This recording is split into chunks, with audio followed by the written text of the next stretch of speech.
And we welcome you to Memorial Coliseum as we bring you IPFW basketball here on UPN Fort Wayne. Brad Brown and Randy Schiffman here with you. A little delay in getting the men's game started here this afternoon. We're the backside of a doubleheader with North Dakota State. The IPFW women wrapping up their game first. And Randy, we've got a little bonus pregame action here and a chance to talk about a great performance by the women this afternoon. You didn't want to use the Jimmy Buffett line, did you? and you are prepared. Hey, the women were down 12 points in the second half, came back to win it by 13, a 25-point swing, led by Ashley Johnson. She had 32 points, 22 from the free throw line. She went 22 out of 23 from the line. That's nearly perfect. That's getting it done by math, yeah. Today. Jonna Lewis-Carlisle also had a big game. She had 14 and 12 for Julianne Honey. Good. It's 53 points in the second half. Lady Dons winning 77-64. So Coach Chris Paul getting win number 5 on the season for the Lady Dons. They were struggling, very much so. They had only 2 wins going into the last 4 games. Now they've won 3 out of the last 4, so they're finishing up very strongly. And they had their last 6 at home, so you might have thought, hey, this is a stretch where they can play well. But Chris Paul definitely putting in his application to keep that job on a permanent basis next year, taking over for, of course, his father-in-law, That's right, Bruce Patterson. Absolutely. So congrats to the Lady Dons as they just finished up here about 10 or 12 minutes ago, and we've got just over 20 minutes until tip-off of the men's game here this afternoon, IPFW and North Dakota State, as we have had some other college basketball, of course, here this afternoon. Yeah, hopefully people were watching on the mothership, our sister station, Wayne TV, Channel 15. We had IU and Michigan State on. And I'll tell you what, Michigan State, number 1 preseason pick overall by the Sporting News and by most people, the number 1 pick to win the Big Ten. Right. Not going to happen. They're, 7-7 in the conference now, losing to IU today, 78-71, a great senior day for Indiana. And Marshall Strickland had a terrific game, his final game at IU. Yep. And, of course, last game coaching for Mike Davis at Assembly Hall, unless they play in the NIT. Sure, great win for the Hoosiers. They go to 7-7 in the Big Ten now, and with games left at Purdue and at Michigan, still a bubble team, of course, but definitely improving their chances to get into the NCAA. Yeah, I think if they'd win the final 2 games and then win 2 more in the Big Ten tournament, that would get, what do they got, 14 wins now, 15 wins? I think that was 15. 15, yeah. 16, yeah, at least 18 to get in the tournament, at least 18. Okay, so we'll keep an eye on those 2 games for the Hoosiers this week. Our main event coming up here this afternoon is IPFW and North Dakota State, a rematch of a game played back on February 4th. Let's start with the Dons, Brad. Wednesday night, their home game, I don't know if you got to see any of it, but I was out here for the first half. They played South Dakota State. Gave up the first 2 points of the game. I think it was 12 seconds in. Went on a 22-0 run. I mean, literally was sitting here just stunned because it's the kind of thing that's happened to IPFW so many times this year. We've talked ad nauseum about their slow starts. Well, they didn't have a slow start. DeWitt Scott, the last game that we televised a couple of Wednesdays ago, shot 1 for 16 in the game, okay? He came out firing the other night. Hit 50% of his shots, was stroking the threes. He had 20 points. Quentin Carruthers, who only hit 2 shots in that same game, well, he had 21 points. So it was just a total reversal of fortunes for the Hoosiers from one game to the next. And Dane Fife has talked about this a lot this year as well, how they've really had trouble playing in the Coliseum because they rarely get to practice here. And it just doesn't seem like it's that much of a home court advantage. Well, maybe now that we're towards the tail end of the season, only tonight and Wednesday to go, they are finally used to the surroundings here. And I think anybody who has played here, and even just us sitting here, this is a very different shooter's atmosphere to play in with these baskets. And we always talk about the deep shooting background and so forth. But that's something that takes some getting used to. But it's not really a bad arena to shoot in. It really isn't. I know I've played here in some charity games and the like, and it's not a tough place to shoot. It's just a matter of getting comfortable, probably. That's right. It's more of the surroundings than anything, because I know it's like going back to Hoosiers. Remember Gene Hackman? That's right. The basket 10 feet high. It's all the same, and it is. But still 94 feet end to end. But you got to get used to it, and the Hoosiers the Dons, the last game that they played here, I mean, they were absolutely terrific, because a lot of times when you're playing like that on offense, you have a little tendency to slack up on defense. Not at all. Boy, they just kept the clamps down. They had a 21-point lead at the half and wound up winning by 21, so they never let South Dakota State back in the game, and that's a sign of a maturing team. Got to remember, Wednesday is the final game here. It would be senior night. Right. Well, senior night is going to take that long because there are no seniors on this team. Out and done. That's it. 41-20 was the score at halftime, 75-54 the final in favor of the Dons against South Dakota State. And as Randy said, Q had 21, DeWitt Scott with 20. So impressive performance. Team shot just under 50% from the field, 27 of 56. And I think they also had very low, if you look at the turnovers, they didn't turn the ball over much either. Only 9 turnovers on the night to 15 on the other side. You take care of the ball and you shoot the ball well, normally equals success. That's been the key for that's exactly what they had. The wins this season. Win number 8 for Coach Dane Fife. And we take a look at this North Dakota State game coming in here today. The Bison. That's right. Singular, Bison. Just back. Is that singular or plural? It's because the same. It's both. That's right. It's like moose. Deer. Good. 3 weeks ago on February 4th, 71-59, lost at North Dakota State. And this team coming in has some impressive wins this season. 16 wins for the Bison, which is very, very, very good. And, of course, their most impressive win, they beat Wisconsin, not only beating the Badgers, but beating them at Madison. That is a tough task. Now, in that game, I'm not sure if it was good defense. I've seen tape from the game. I didn't get to see the whole game, but I saw some of it. Wisconsin only shot 16 for 72 in the game. Now, that's not good. And that's one of those nights that you just, when you go on the road against, Wisconsin was ranked 13th at the time, you just hope that a team can play that poorly against you. And credit North Dakota State for holding Wisconsin only to 55 points on the night. You know, in North Dakota State, when we look at their roster earlier, it sort of reminds us of the Dons. 1 senior, 2 juniors, a couple of sophomores, and the rest freshmen. And 3 freshmen are actually leading the way for the Bison. Ben Woodside, he's their leading scorer, about 18 a game. He's also their leading assist man. Very good shooter. And he can also take it to the hole. Mike Nelson finishing out their freshman backcourt, 6'2", 200. He's a beefy shooting guard. He's also a terrific offensive rebounder. And then Brent Winkleman, a 6'5", 210 freshman forward, another guy who takes the ball to the hole and also a very, very good shooter. So this is a tough team to defend because all the guys who can shoot can also drive. The guys who can drive can also shoot. Tough combination. It's at Woodside, the 5'11 freshman, 17.3 points a game. So leading all scorers will be on the court here today. Andre Smith had 22 points and 14 rebounds last time out. He had a big game against him. He's a terrific offensive rebounder, as is Winkleman. And Lucas Mormon, their other big guy, also a very good offensive rebounder. These guys will hit the glass. The Dons better be boxing out on this one. I think we're going to see a lot of man-to-man in this game. You know, IPFW has shown quite a bit of 2-3 zone this year because at times the man-to-man just wasn't working the way Dane Fife wants it to work, because sometimes the guys just didn't seem to get the principles of it, but they seem to be playing it much better now, so we haven't seen as much zone the last 3 games. Pretty physical game you expect as well, a little bit about banging underneath. Yeah, a little. They've got some beef on the Bisons, which I guess makes sense. That's it. Smith at 6'7", 220, and Lucas Mormon will also see 6'9", 240. Only a freshman. That's a large no, he's a junior. Smith the junior, Mormon the freshman. Listed on my program here. On mine, they have him listed as a junior. All right. So. Well, we'll figure that out. Well, maybe he was on he's a Mormon. Maybe he was on retreat, so they don't know exactly what year he is in school. Brett Winkleman as well, 6'5", 210 and a freshman. So a big front line that North Dakota State will bring to the floor this afternoon. At this time of the season, it's a team you've played already. You only lost to them by a dozen at their place, and you were in that game pretty much the whole way. You're at home. You know you only have 2 left. Last game for the Bisons, I think this is going to come out and sort of be like a tournament game for both of these teams. You know, like the Bisons, it's your last game of the year. You're going for 17-11. That's a really good record. And you want to come out, it's the last one, you're going to be going nuts. You're going to really try to have a lot of fun. And IPFW, coming off that performance on Wednesday, I look for them to be really sharp tonight. And we will see what pans out. The Dons have one more game left coming up on Wednesday night back here at the Coliseum. That'll be against Texas Pan Am. A team they've beaten already. That's right, with a tip-off here at the Coliseum set for 7:30 on Wednesday night. And just it's interesting. This is, sort of the wrap-up of their conference season as well. And it's also interesting that a couple of weeks ago I was talking with Coach Fife, and he said, no, seriously, I know a coach and a player, you look at every game as a game you can win, because if you don't think you can win it, you shouldn't even be playing. But I said, but I know you also look at a schedule and you think, these are games we should win. This is a game we could win. This is one we probably don't have much of a chance unless the other team doesn't play well and we play as best we can, like against a Notre Dame, against a Purdue, things like that. And I asked Coach, I said, how many did you really think you were going to win this year? He said, he goes, we figured we had 5, somewhere right around 5. He goes, we figured if everything really went well, we could probably get 7. You win 1 or 2 there that you're not supposed to.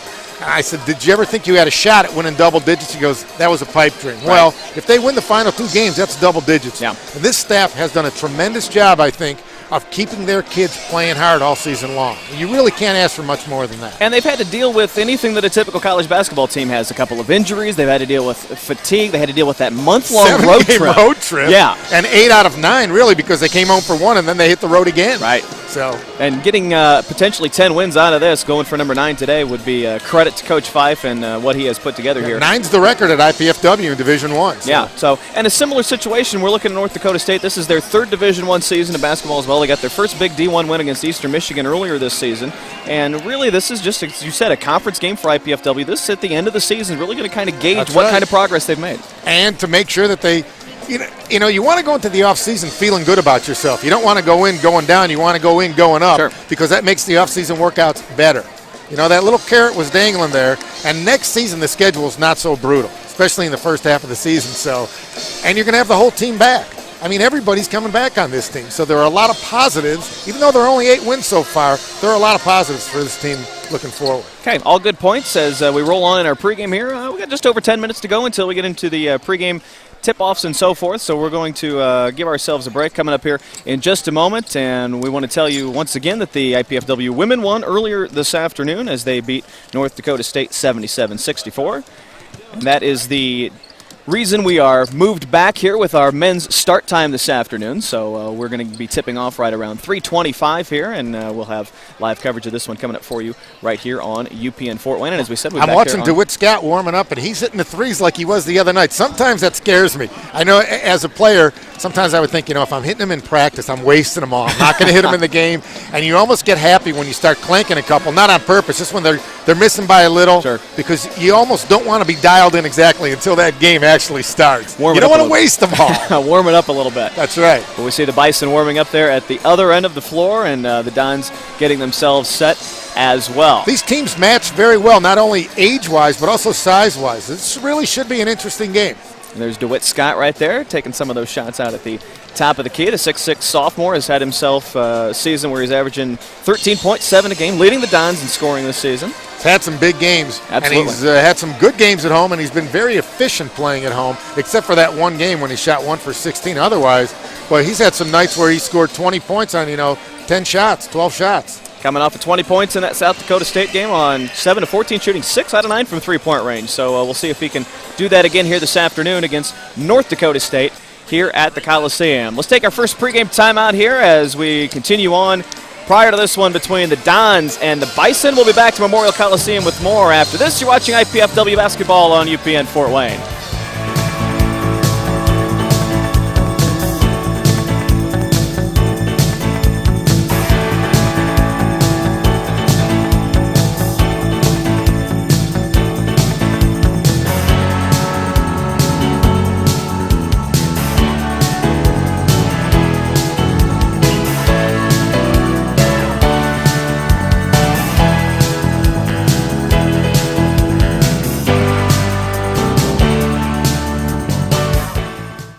Are you in there?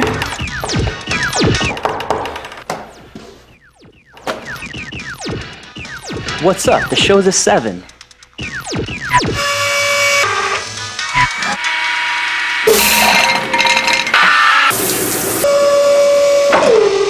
Whoa.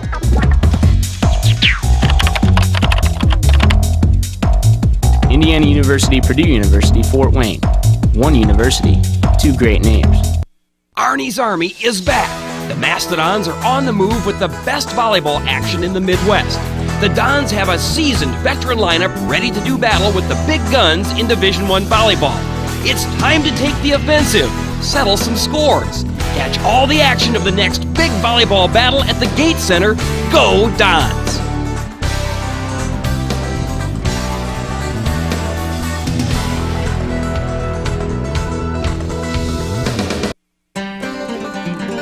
On this month's edition of IPFW Up Close, we're giving you a piece of Americana in the form of the Possum Trot Orchestra. We'll meet the musicians, singer-songwriters, folklorists, guitar makers, admission office information specialists, and friends. We'll find out what brought them together, where they came up with a name for their group, what their backgrounds are, and we'll also feature them in a mini concert. Join me, Susan Alderman, Sundays at noon for IPFW Up Close on College Access Channel 56.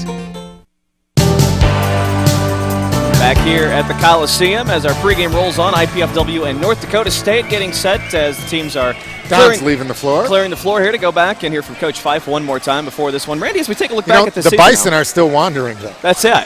Grazing, perhaps? Yes. Nice. They're wandering around. Yes. As we take a look back at this, of course, this whole season of change with Coach Fife and his staff coming in and, expectations, kind of where this all started. Yeah, the bar was not set that high, and I think early on we realized that this team was going to put together the kind of effort that was really going to impress some people this season. Yeah, remember the season opener against Loyola Chicago, a bad start, but you immediately saw this is a team that's going to fight back, and the Dons fought back, got in the game, only lost by 8, and then going to Southeast Missouri, game number 2 of the season, on the road, first road game, and getting a win against the Missouri Valley team. Yeah, very impressive. That's more than impressive. And then the next 2 games after that, we look at Valparaiso and Michigan State, a couple of losses, but only 6 to Valpo. And then they gave Michigan State really a game that, until the last maybe 13, 14 minutes, right there. Yeah, that's a one that you thought was going to be over in 13 or 14 seconds. Right. Seriously, they really played well. Toledo, that was a tough one. The MAC, boy, I'll tell you what, MAC schools don't go easily on anybody, and there go the Bison. Pretty good this season. Of course, one of the highlight games of the season, Notre Dame here at the Coliseum. What a great night. Came back, had a chance to win or tie literally at the end of the game, and the ball knocked away from Brad Pompey's. He might have been trying to shoot a 3. I think he was trying to get it to DeWitt Scott in the corner, who was open for a 3. But either way, it would have been nice to see a shot go up. Oh, yeah. Because you lose by 2. It would have been nice. And you think about what a crazy game college basketball is. IPFW almost beats Notre Dame, and then Notre Dame almost beats Connecticut at Connecticut other night. Yeah. Had them. A 2-point game for Notre Dame. So theoretically, IPFW would beat Connecticut. Within 3 or 4 points, maybe? Yeah. Notre Dame, one of those close games they've had all season long. They came on the top end of that one. Trip to Purdue, only lost by 10. And played well. They were within 5 points with 5 minutes to go. Yep, and then right after the first of the year, of course, maybe the highlight of the season, that win down at Indiana State. Yeah. And that's when Indiana State was hot, had won its first 8, including beating the Hoosiers. That's it. But since then, they've sort of, they really fell off. I don't know what happened to that team. They were playing as well as anybody. Right. Literally. They were just unbelievable. They were getting some national buzz amongst honorable mention in the AP votes. And all of a sudden, here comes this team from Fort Wayne down and beats them in Terre Haute. Yeah, and that was their 3rd loss in a row. Because remember, they'd won 8 in a row, then they lost 3, and then it was like, well, now they've lost 6, now they've lost 8 in a row. Yeah. And I think they're under 500 now. Perhaps, yeah. I think that sounds right. That was the first of 3 wins for the Dons. They got wins over Longwood and Tri-State after that. And then the Longwood game, to me, was the best game of the year. Sure. It was that overtime game. Both teams played extremely well. It was just a clean, great game to watch. And I remember kidding with some of the guys on the coaching staff afterwards saying, that was really a fun game to watch, but I'm thinking maybe not as much fun to coach it because it was so tight. And they said, no, really, those are the fun games. Yeah. And they had a great time doing it. I mean, it was a 92-90 game in overtime. Don shot about 50%, so did Longwood. They're going back and forth all night. One had a chance to win at the end, doesn't happen. Tyler Best had a 35-point game. Yep. It was just a fantastic game. It was one of those, the people who were smart enough to come out here and watch the game in person left and was like, wow. This really is Division I college basketball. Yeah, good stuff. And then that long road trip we talked about where the Dons played 7 straight on the road. It was, won a couple. They got a couple wins there at Texas Pan Am and then South Dakota State. But that just really, you could tell by the end of that, they were just drained. But, and they had another couple in there that they could have won. They played Texas A&M Corpus Christi very close. Should have probably won at Longwood, lost by a point. Right. And in North Dakota State, they played okay. But the coaching staffs really thought that they could have won 2 more of those games, which would have been incredible if you could have gone 4-3 on a 7-game road trip. Absolutely. So 8-18 coming into this one here today against North Dakota State. We talked about that first matchup back on February the 4th where the Dons lost by a dozen. Talk about some of the things we can expect to see here this afternoon.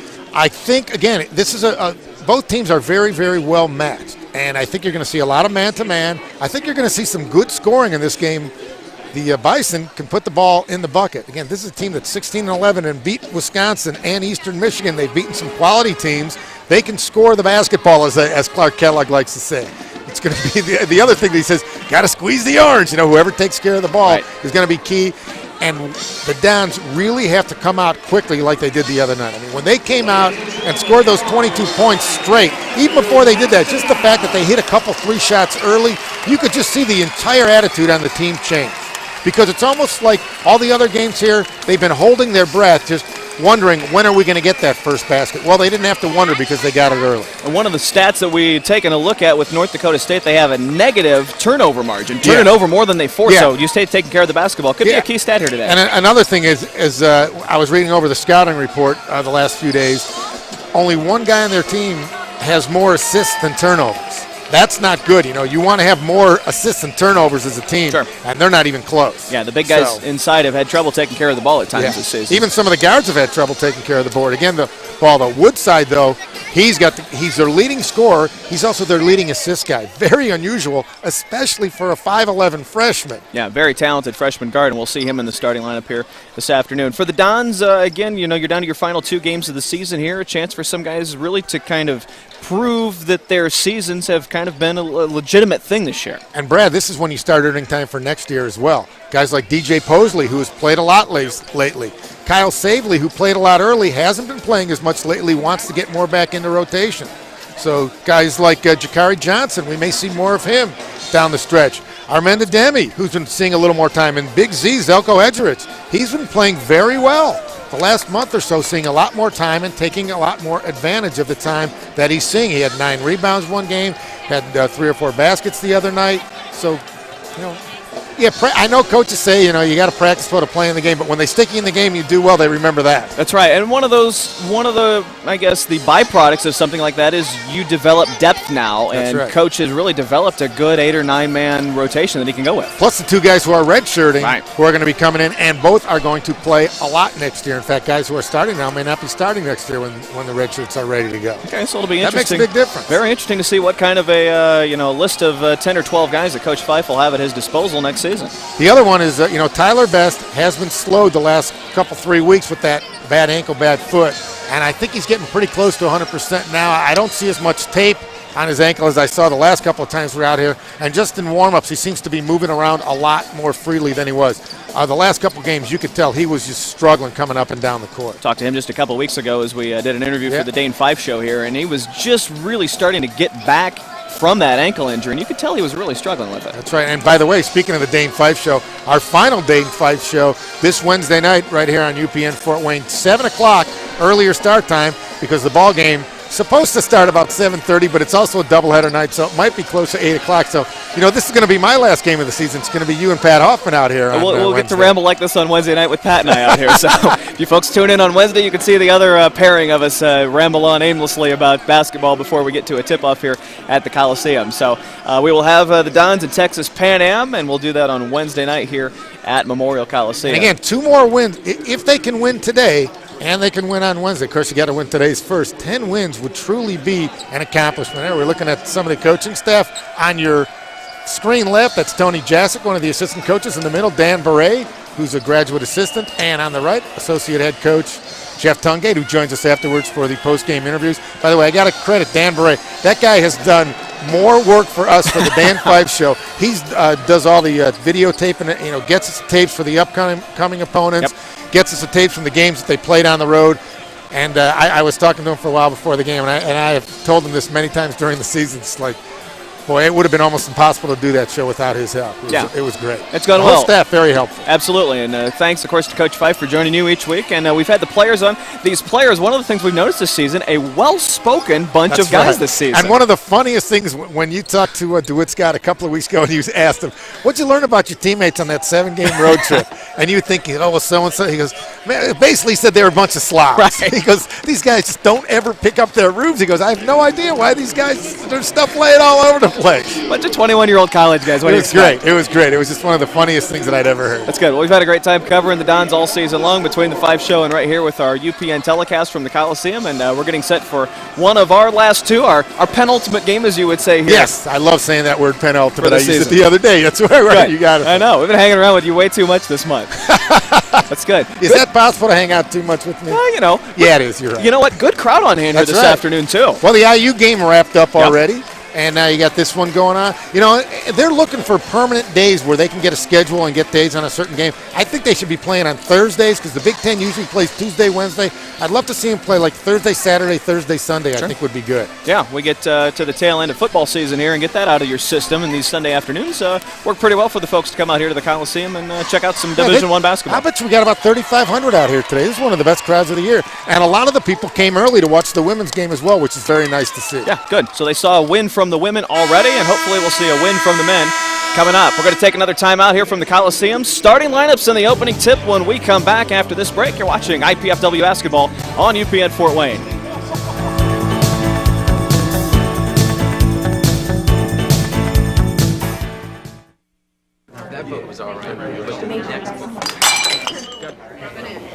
You know, if she continues to spill product at a rate of 3 per hour, unit cost, say 60 cents.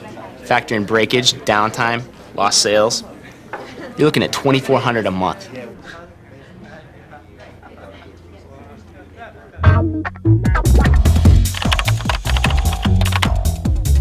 Indiana University, Purdue University, Fort Wayne.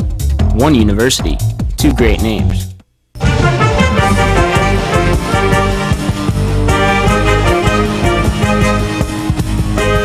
Did you know IPFW has its very own pep band? The Stomp Band is looking for more members and we want you to join. IPFW students even receive a credit for their participation. Perfection is not required, just enthusiasm and a desire to share your school spirit. Check out our website for more information. Don't just play, stomp. It's IPFW Mastodon Basketball, live from the Allen County War Memorial Coliseum. This broadcast is a production of College 50.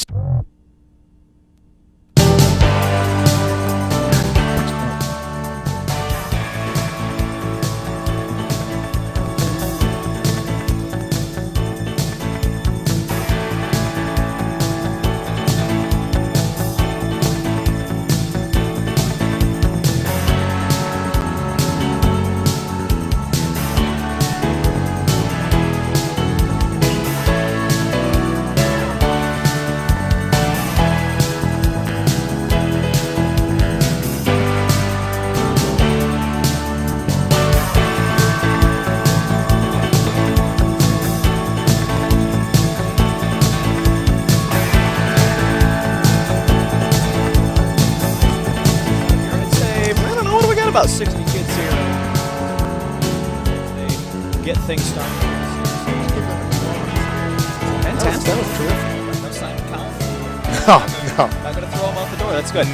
No. Everybody stays on the bus, not under it. Very nice. Brad Brown and Randy Shipman here with you on UPN Fort Wayne this afternoon. IPFW and North Dakota State. We're getting set for the introduction of the starting lineups. And I'm telling you, I really think this is going to be a good ball game. You know, you just get that feeling sometimes. Just got a feeling this is going to be a good game. Good. Randy gives it a thumbs up before we even get the thing started. So what about you? I'm in for it. That's it. It's Ebert. Who's the new guy with Ebert? I can't Roper. Richard Roper. Yeah. Thumbs up from both of us here. Starting lineups here are North Dakota State will be up first. We take a look at Ben Woodside leading the list there, Randy. We told you about him in the pregame. 5'11" freshman, team's leading scorer, and he'll be one to watch. Yeah, and he's also their leading assist man, and he's the guy who takes care of the ball. It's very funny in their scouting report. It says he's a great shooter, but you got to play him as a driver because he will take the ball to the basket all the time. Nelson is the guy who's the shooter, but he also drives the ball. Again, these guys, pretty much everybody on their team can shoot the ball, but they'll also take it hard to the rack, and their guards will hit the glass. So going to have to do some serious boxing out tonight. Second chance points could be a big factor in this. Mike Nelson will come off the bench. Phil Hahn, their number 33, the only senior on this North Dakota State team, and Andre Smith, number 44, 6'7", 220, and a junior, had 22 and 14 for the Bison last time. Tim Miles, the fifth-year head coach for North Dakota State. By the way, Phil Hahn usually doesn't start. They're giving him the start because he's a senior. It's his final game, and I think that's a class move by the coach. Yeah, well done. Now the Dons starting lineup here this afternoon. Coach Fife has himself starting five. I think we've kind of gotten familiar with as the season has gone on here. As we'll take a look at the IPFW lineup. DeWitt Scott will get to start, the team's leading scorer at 13.7 points. He and Brad Pompey in the backcourt. And, of course, Justin Hawkins, Quentin Carruthers as well. And then Tyler Best back. This is about what, third game after that ankle injury? Sounds about right, third or fourth game, and Tyler averaging just about 10 points a game. You know, I think it says a lot too, Brad, about what the new coaching staff thought about the two returners, Justin Hawkins and Quentin Carruthers. Those guys have started from day one. They knew they were going to have to count on them as leaders on and off the court, and they've delivered. They've really done a great job. Hawkins, you know, the only thing I wish is that he would shoot the ball a little more. But he just sets the tone with his defense and his hustle. And Quentin Carruthers has played so hard all year long. He's improved his defense. I know that's something they've worked on a lot with him, but he's gotten better. He's taking better shots, not settling for three-pointers like he did in years past. He's taking the ball strong to the hole. And have we seen him make a couple of good dunks this year or what? For sure.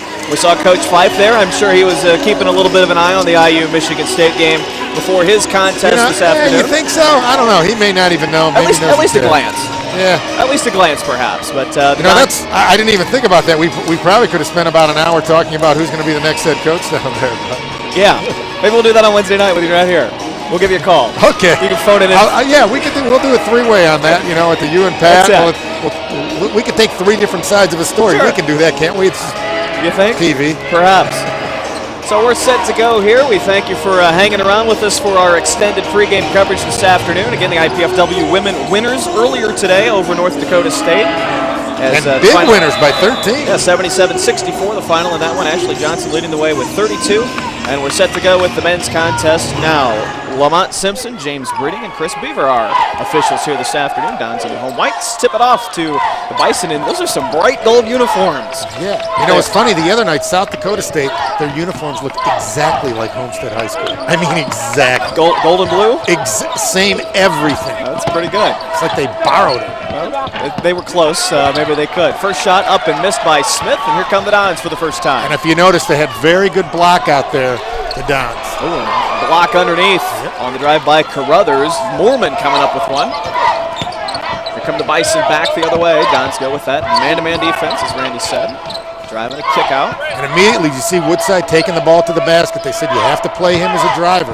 Let him take the outside shot. Hawkins draws the assignment on Smith and forces a travel. So they go to the big man Smith the first two times down the floor. And turnovers right off the bat here in the first minute. We see a turnover. That's right. And you also saw good blocking out by the Dons on the first shot attempt, and they were in shape to get the rebound if that shot had counted on the second.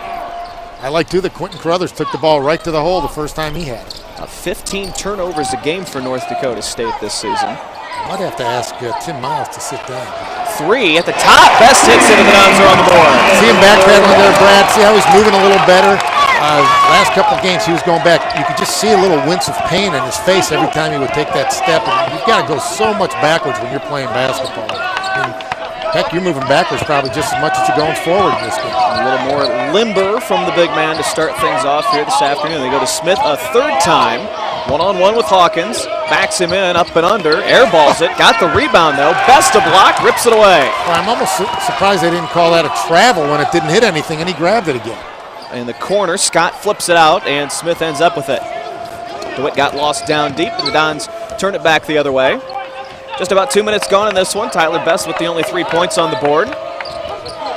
And here is Woodside, that talented freshman guard. Looking good on the dribble. And when he drives, he likes to drive to his right all the time. Puts it down with the left hand. Pull up and hit. Nice looking shot. Only a two-pointer, though, just inside the stripe. He had 19 in the last meeting between the Dons and the Bison. 17.3 a game coming in, and it's a 1-point game. I think the reason they're going to Smith so much early is he had the big game against him last time, so they're seeing if it's still working. Pretty good coaching. Trying to dump it out, and Woodside the steal. Here comes ND State back the other way, looking for their first lead of the contest. Hahn, there's the senior in the corner. Nice pass underneath. Best gets his second block. You can tell that ankle's feeling a lot better. Good recovery on the defense. Carruthers pulled it away, and Pompey brings it up. Scott pulls up. DeWitt hits from 18. That's a carryover from the last game. Now we're going to have one of our crew get a shot of Dane Fife before the end of the day. Have you noticed his wardrobe has improved a lot as the season has gone on? We saw him during the lineup introduction there. He's got himself, in fact, the whole crew today looking sharp in the navy blue plus blue shirts. But, there they are. Look at them. I think they coordinated. Dane going with the gray. His fiancée Blair has done a great job dressing. Well done, Blair. First foul of the contest going against Carruthers, and the first two substitutions coming in for North Dakota State. We see another big man, 50, Andrew Brown, no relation. And I think it's important the Dons hitting 2 out of their first 3 shots are getting off to that good start again. Again, maybe a bit of a carryover from the last game against South Dakota State. There's Brown against Best. Good job by Tyler to keep him out. Good help there, too, on the double team. There's Hahn. 31 is Nelson. There's his first touch, 12 points a game. Another of the freshmen. 15 on the shot clock. Don's doing a nice job on this possession. Now down to 10 on the shot clock. Smith drives. Best swats it away again. Don's on the run now. Here comes Carruthers. No numbers. He'll back it out. Scott, pull up. No. Drive. Up over 2 defenders off the glass. That was a great decision and a great shot because he was way past the 3-point line, but that little fake got him a lane to drive, and then he went up over 2 guys and softly off the glass. He knows how to use the angles. Pretty shot, pretty extension. Downs by 4. Woodside the miss, and a board. Scott with good hustle. And no offensive rebounds so far for the Bison, and that, again, we talked about it in our extended pregame, would be a key. And they've got a size advantage down there with a 6'9", a 6'7", a couple of 6'5s that they could put out there. A definite beef advantage. For sure. Now here's Best. Kick it out. Hawkins for 3, misses, and a rebound for Hahn. That's a good shot, though, and that's a shot you want to see Hawkins take. You have to take the shot so they'll play defense on you. You can't let it be 5 against 4 on offense.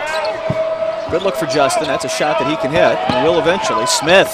Oh, Justin holding his ground. Great defense straight up. Forces Smith to the ground. That was fantastic defense. They almost could have called an offensive foul on Smith for clearing out when he went up for the shot. There's Pompey on the drive. Swatted away by Smith. Boy, that was some quick recovery there by Smith because Pompey was past him. Bison on the run. Hahn, extra step, maybe. Misses it, though. Hawkins the board. At least an extra step. And the Dons dominating the boards early on the defensive glass, and that is key. 7 rebounds to 4 right off the bat here. And ND State 1 out of 9 from the field here in the first 5 minutes. Best. Little jumper, fade away. Going in. No, tip. Carruthers, second time, good recovery. I thought the first one from our angle, we have a great shot at that basket right here, and it looked like it was falling, and it barely caught the rim, but I'll tell you what, Quentin Carruthers, you hear about this with guys, he's a quick jumper. He gets down, and man, he's going right off the floor again. Not many guys have that ability, and he knows how to take advantage of it. Tipped it twice that time, underneath. Nelson on a second chance, got left alone and scored. And that should have been a foul on Tyler Best. He whacked him before he took the shot. Tyler's been getting himself some good licks underneath on the defensive end there. And you can tell he's feeling a lot better, too. Yeah, he's come up clean on the foul department so far. 9-4, Dons by 5. Fed the whistles few and far between here in the first 6 minutes. Hawkins got left underneath, then a steal. Got to throw that ball a little quicker than that through all that traffic. Woodside to the middle. And he'll set his offense. He has a couple of points. Nelson has the other bucket. There they hook up. Boy. Foul on the far side, near side to the camera. And that will be on Pompey in his first personal. We're going to get our first media timeout, but we're going to stay here through this one.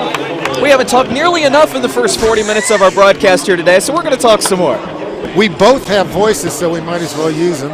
Dons with the early lead, 9-4. Good start for the Dons. Shooting the ball okay.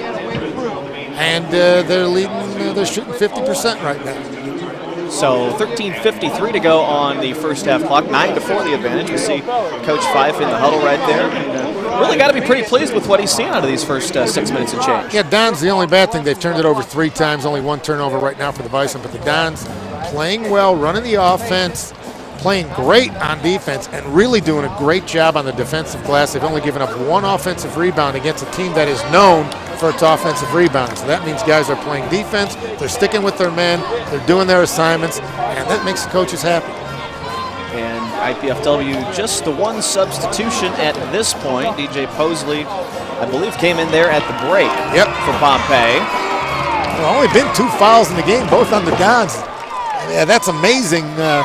Over a little over 6 minutes in? Yeah, 6 minutes gone. So the officials, we've seen them let them play a little bit down there at the North Dakota State end of the floor. Getting some good pounded going on underneath, but good to see both teams really very early. We're getting kind of a rhythm going back and forth here. And for this being virtually, it is the end of the season for North Dakota State. Its final game, and the next to last one for the Dons. Both teams seem remarkably fresh and really, excited about playing the game. And, you know, because this time of the season, sometimes guys are dragging, they just want to get it over with, but it doesn't seem to be the case at all here today. Entertaining our good play.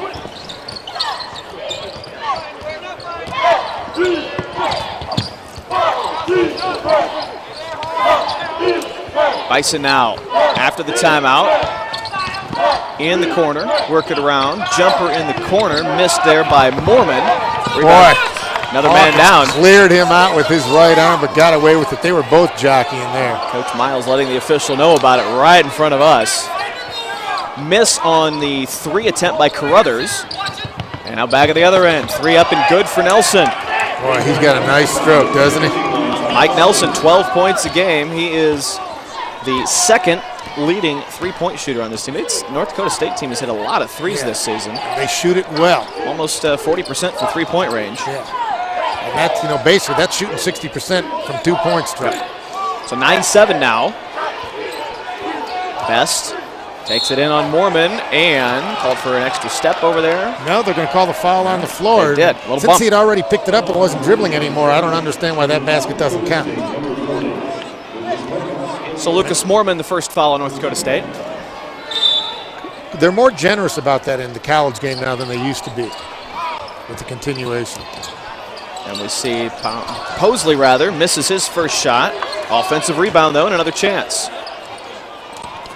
I thought DJ just got in there a couple of minutes ago. Hawkins to the middle, can't get the roll. It's nice to get a shot off quickly and just feel like you're getting your rhythm and you're touching the ball. You want to at least get one shot up there. You don't want to go and play 5 or 6 minutes and not shoot it. Good hustle by Justin, but unable to come up with the offensive rebound on the baseline.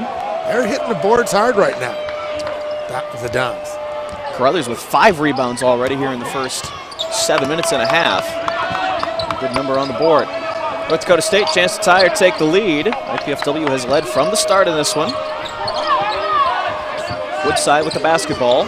Down to 15 on the shot clock. Finds himself a seam, drives, and he's fouled.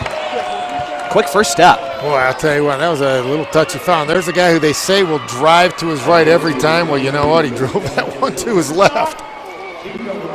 Scout and scout all you want, but guys can do it on the fly and get it done. You know, the other team knows what the scouting report is, too. So Woodside, almost an 80% free throw shooter. And we see him hit the first of a pair. 5'11 freshman from Albert Lee, Minnesota. Take a look again. Okay, real good.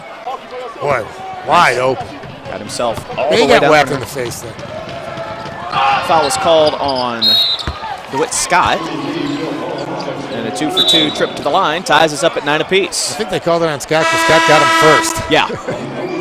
Hawkins got him in the face, too, after he shot it. Couple of arms whacking him down there, could have taken it. Well, it's usually Hawkins the one who's getting hit and he's bleeding. That's so right. It's nice to be the giver sometimes, I guess. Smith back into the lineup for North Dakota State. Also number 20, Lorenzo Riley. I'd like to see DeWitt Scott get off a couple of more shots after he shot it so well the last game, and he's hit his first 2 here. Keep going to it. Best got up and under Smith, but couldn't finish. Good move. Rebound for the Bison. Dons were up 9-4. A bit of a cold stretch here. Haven't scored for about 4 or 5 minutes now. 7 straight points for the Bison. Chance to take the lead. Smith gets stopped again by Best. Has to kick it out. Seems like they know what Smith is doing before Smith knows what he's doing. Just about a half step ahead and forces another turnover. Because he's been turning it to his left every time, and that time he decided not to. Another timeout, 11:28 to go in the first half. Tied at 9. We're back to the Coliseum after this. You're watching IPFW basketball on UPN Fort Wayne.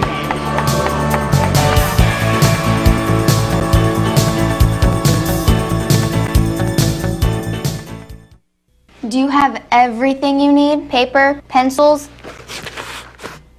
We only ask that you do your best. And make you a snack.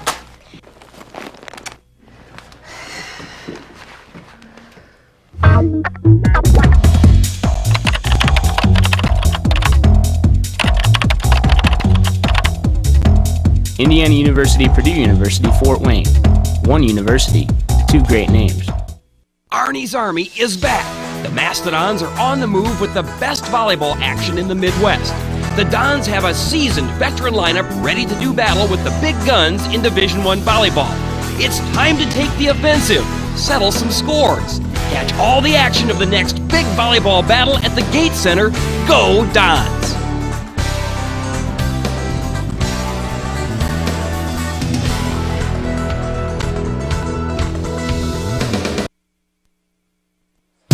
First half action continuing at the Coliseum. 9-9 IPFW and North Dakota State. Dons need a bucket right now. I'd really like to see him run a play for DeWitt Scott.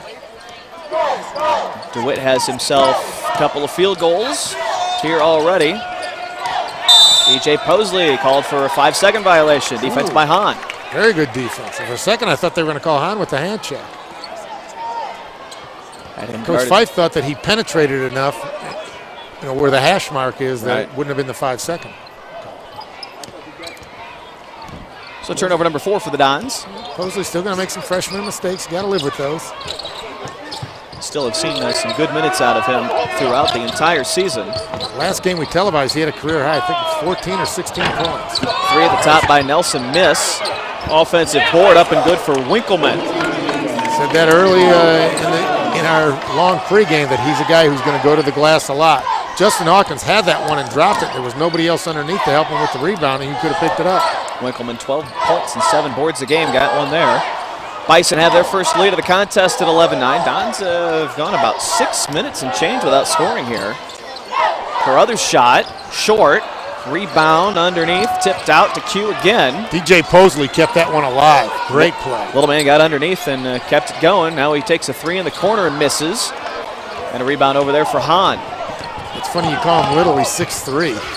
It looks little down with the beef and the trees underneath. Oh, here comes that shot all the way back to Hahn again. That was Nelson keeping that one alive, and that's also on the scouting report that as a 6'2" guard, he will crash the boards all the time. Great steal there. And 2-on-1 for the Dons. Scott came up with it. Carruthers, the drive, and finishes. We're tied at 11. There's the guy you want out at the front of the fast break, because Quentin Carruthers can finish with the best of them. Probably the best finisher on the team. To say we've seen him bring it to the rack very well all season. So we come past the midway point of the first half, 11 apiece. He walked.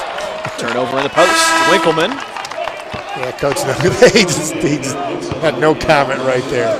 He said every time we go, and he reasserted, he said every time we go inside, somebody's walking with the ball. Why? See Coach Fife there. Coach Miles right in front of our broadcast position here. He's been pretty active here in the first half. 11-11. Dons with a basketball. Get it to Best. Taking it in against Smith, up and over, off the glass. Good D by North Dakota State Center that time. That was a rushed shot. They had plenty of time on the shot clock, and they love to run the offense through Tyler Best. And that is a great play by Mike Nelson. Nice and one as he finishes in the middle. Another freshman. Man, are they young. It's going to be a good team for a while. 6'2" freshman from Madison, Wisconsin. You suppose he enjoyed that win over the Badgers? You think that meant just a little extra to him? And you see that so often when a kid is recruited and somehow they arrange to play a game in their hometown. Suppose he had a big turnout at that game representing his family that day. 3-point play, second foul on Carruthers there also, by the way. He may have to come sit for a while. Yep, hey, Jakari Johnson getting ready to come in. 3-point lead, and now tied to what Scott hits. There you go. Got to get him the ball. He's hot right now. He's hot from 4 days ago. Keep getting him the ball. He has half of IPFW's 14 points. He's just got that look right now. Tied again. Ooh, that could have been number 3 on Carruthers right there. I thought he was holding. He's trying to guard Nelson. Let's see if they go back to Nelson again to try and get that third on cue. Woodside will take it. Nice, driving another score. And again, he drove left, something that he supposedly doesn't do well. I'd like to not do something that well. He has 6. 16-14, another 2-point lead for the Bison. Kick out, 3 for Q. He hits. Don's back on top. You know, he shoots a curveball. Watch his hands, Brad, and viewers at home. When he shoots the ball, usually you have if you're a right-handed guy, you have it right in the middle of the ball behind it. He has it on the side. It's almost a curveball, a shot put that he throws up there. Well, it worked that time. Oh, yeah. He has 7 as well. Don's back up by 1. Here's Hahn with the basketball, taking his time. Nelson on a curl, 3 at the top. He answers. Boy, wide open. He got a great pick. There was nobody within 10 feet of him from IPFW. When he shot that ball, he planted his feet, put it right up in rhythm. Exactly what you want to do as a 2 guy. He has 11 points, and he's done it in a hurry. He came off the bench carry out at the top. Dons turn it over, and we have another timeout. 7:46 to go in the first half. North Dakota State is up by 2. Back after this, you're watching IPFW basketball on UPN Fort Wayne. Are you in there?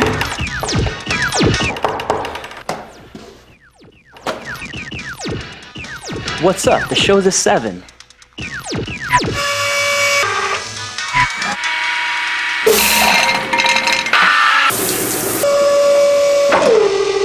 Whoa.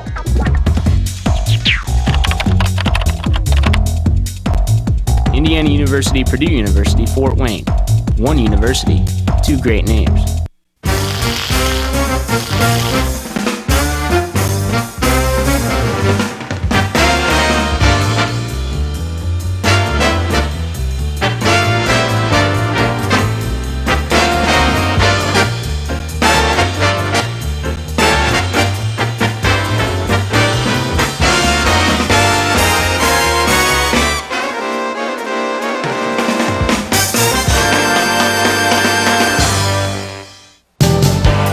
Staff continuing. DJ Posley taking it strong, looking for the open man, and it's DeWitt Scott, and he's a good guy. Oh, excuse me, that was Quentin Carruthers. That curveball. Yeah, Curveball 3, knocked it down. And the Dons trailing by 2. You see some of that crowd on hand. As Randy said, we're probably a shade over 3,000 here this afternoon. This might be the second biggest crowd of the season, right after the Notre Dame game, sure. Obviously. Yeah. But a good turnout here for the next to last game. And if you haven't been out here this season, please come on out Wednesday night for the final game of the year. Check it out, you bet. Good way to close things out here on the home court. Nice steal. There's a steal. Here comes Pompey. Can he finish? Yes, he can. We're tied at 19. That was a little scary because he kept looking back at the guy. Don't worry about the guy behind you. Just take the ball, and if you make it, you make it. And if he fouls you, you get fouled. You can't worry about it. First 2 points for Brad Pompey, 19 apiece. It's not like the NFL when they're running towards the end zone. You've seen it when they look up at the big screen to see if anyone's catching them. That's why we don't have a Jumbotron here at the Coliseum. Nice pass.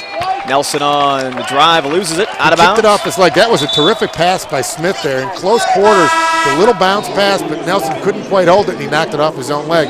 During the break, a couple of subs coming in here. We got Jakari Johnson for the first time today, and the Big Z, Zelko Edgerich. Number 2 and number 50, respectively, in IPFW white. Johnson, a guy we thought would play more as a freshman, because he was top player in Michigan last year. Right. Just hasn't been able to crack the lineup on a consistent basis. And there was Egerich setting the high screen, has it now and kicks it around. And there's another 3, up and good for Scott. He is absolutely, as we say, in the zone right now. He's 4 for 4. 2 out of 2 from 3-pointers. He is just shooting lights out. 10 points. The Dons are Can I back. give you one more cliche? Up by 3. Yeah, what the heck? On fire? No, when you look at him, he's a confident shooter right now. And that's the key. You got to be confident. He knows the ball's going in. He's not hoping it might. 11 on the shot clock. Dons with another good defensive possession. See if they can get the stop. Ooh, Scott left his feet. 3, got miss. Lucky. Rebound. Smith. Smith went over everybody to get one. Great spin move right there. Nice drive by Winkleman. Yeah. Well, Scott left his feet, though, on that one. If he stays on the ground, then you're really going to force a tough shot, and then maybe you get the defensive rebound. 22-21. Dons up a point. With a basketball. We thought this would be a nice evenly matched game, and it is, and great intensity. Hawkins. Scott at the top now. Scott also being patient as well as he's shooting. He's not forcing the ball. Still 10 on the shot clock this time. Hawkins sets the high screen. Pompey, the drive, pull up short. Rebound Nelson. Well, he did just what he wanted to, floated right in the lane, and then he just, that thing didn't even draw iron from about 6 feet. I think Pompey was more surprised than anybody. So nice screen roll there. Trying to go back up on top. Miss by Woodside. Rebound. Smith trying to throw it off of anybody, but it goes all the way to the IPFW bench and out of bounds. And I don't know if Dane Fife is lecturing the official or just talking to him about, he's saying that they're backing in and they're clearing out, and that's how they're getting the offensive rebounds. It's either that or he wants to get on Dancing with the Stars Part 3. That was a great shot right there. A little rumba down the sideline. Fantastic. He's got to be better than Kenny Mayne.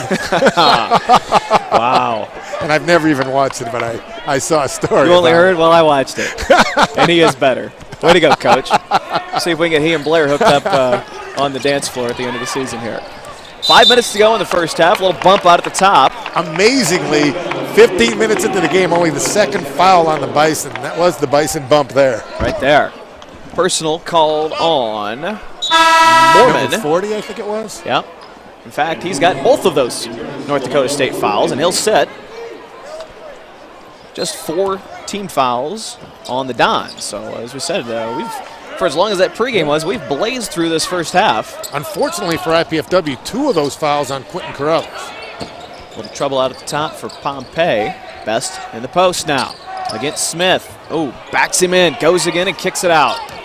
There's Jakari Johnson. Great dish. Tipped out by Smith, and still 16 on the shot clock. Johnson, boy, when he drove, I thought for sure he was going to put that ball up, but he quickly saw Best open. Nice play by Smith to tip it away. 16 on the shot clock, though. Plenty of time for the Dons to get off a good one. Great aggressive move by Jakari Johnson, too. Good quickness there. And inbound underneath. Nice pass and a nice finish. Best to Johnson. See, Johnson tried giving Best the ball, so he got him back, and there's the 5. Thank you very much. Dons going up by 3. Good little screen. Found himself all alone. First deuce for Johnson. Now another drive. There's Nelson again. He earns himself a couple free throws. You know, now I understand why they're calling the foul on IPFW there, but Nelson jumped into the IPFW player there. He created the contact, and that's something a freshman usually doesn't do. Very aggressive play.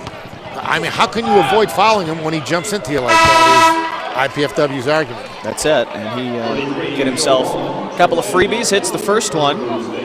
90.9% free throw shooter, so Nelson is a guy that they want at the free throw line. Yeah, I'd say that's pretty outstanding. I think that'll do. I think that's even better than J.J. Reddick.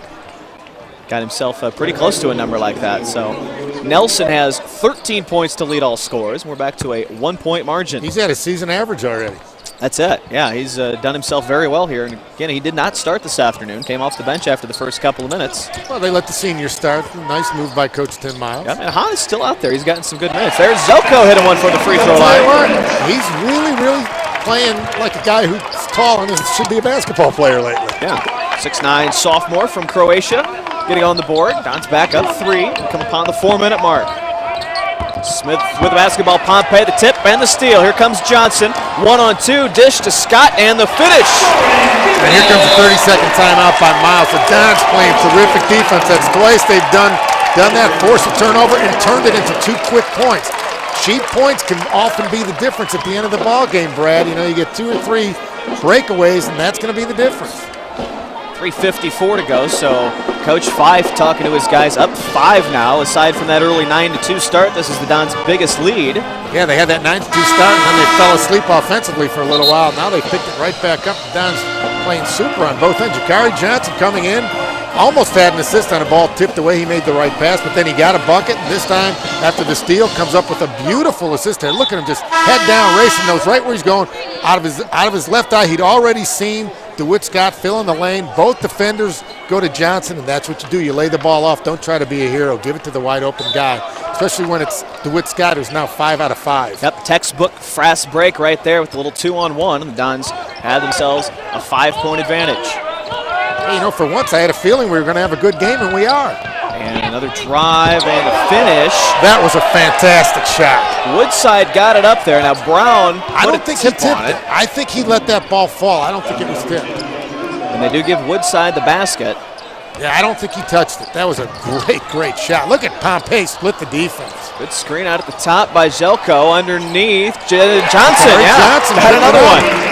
Man, he has really done a heck of a job in here today.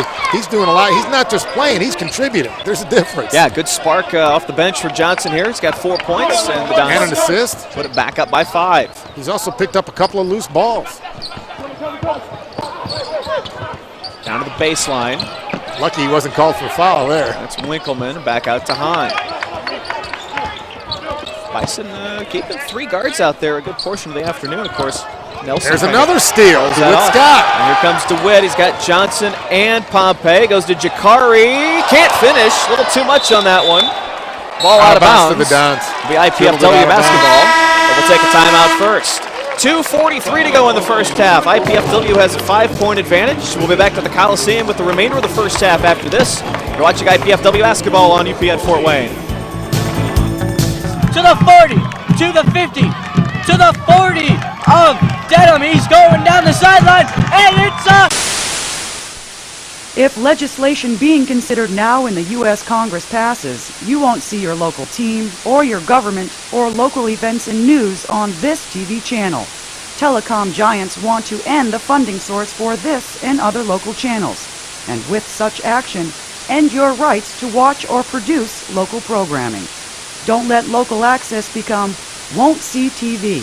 Go to SaveMyFreeSpeech.net or AllianceCM.org now and learn how you can help. Become informed and contact your representatives in Washington. The time for your action is now. Otherwise, this is all you'll see here soon.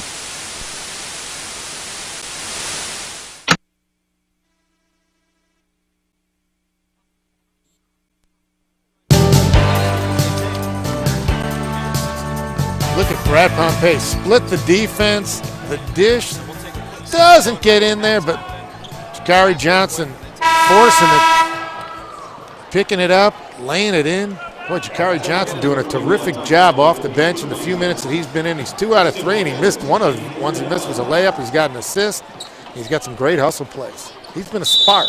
Very much so. And he's coming in and playing where we were seeing Kyle Savely come in and play.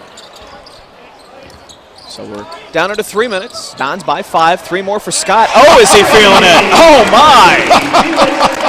6 for 6. 3 threes and 15 points. I didn't think he was going to shoot that one because he was pretty closely guarded there, Brad. And a foot behind the three-point arc as well. That doesn't mean so much. A lot of guys would rather go a foot or two back and be a little more open because the distance isn't that big of a deal. They want the space to shoot the ball. But there was somebody right on it.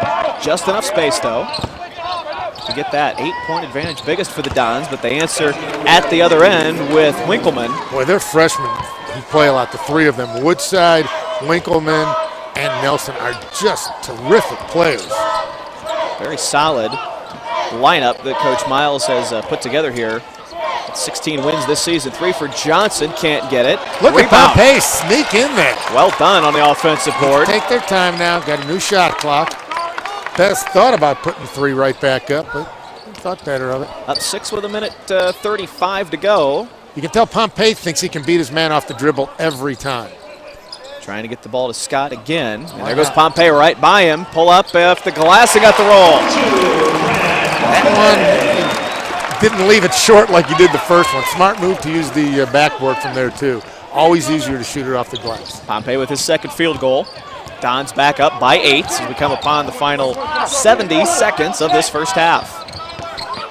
Drive, Nelson, little flip and a score. That was too easy. That was too easy. You know, that's a tough matchup. He's just so much quicker than Tyler Betts, especially with Betts not at 100% because of the ankle. DeWitt has 15, Nelson has 15, the 30 for Coach Fife.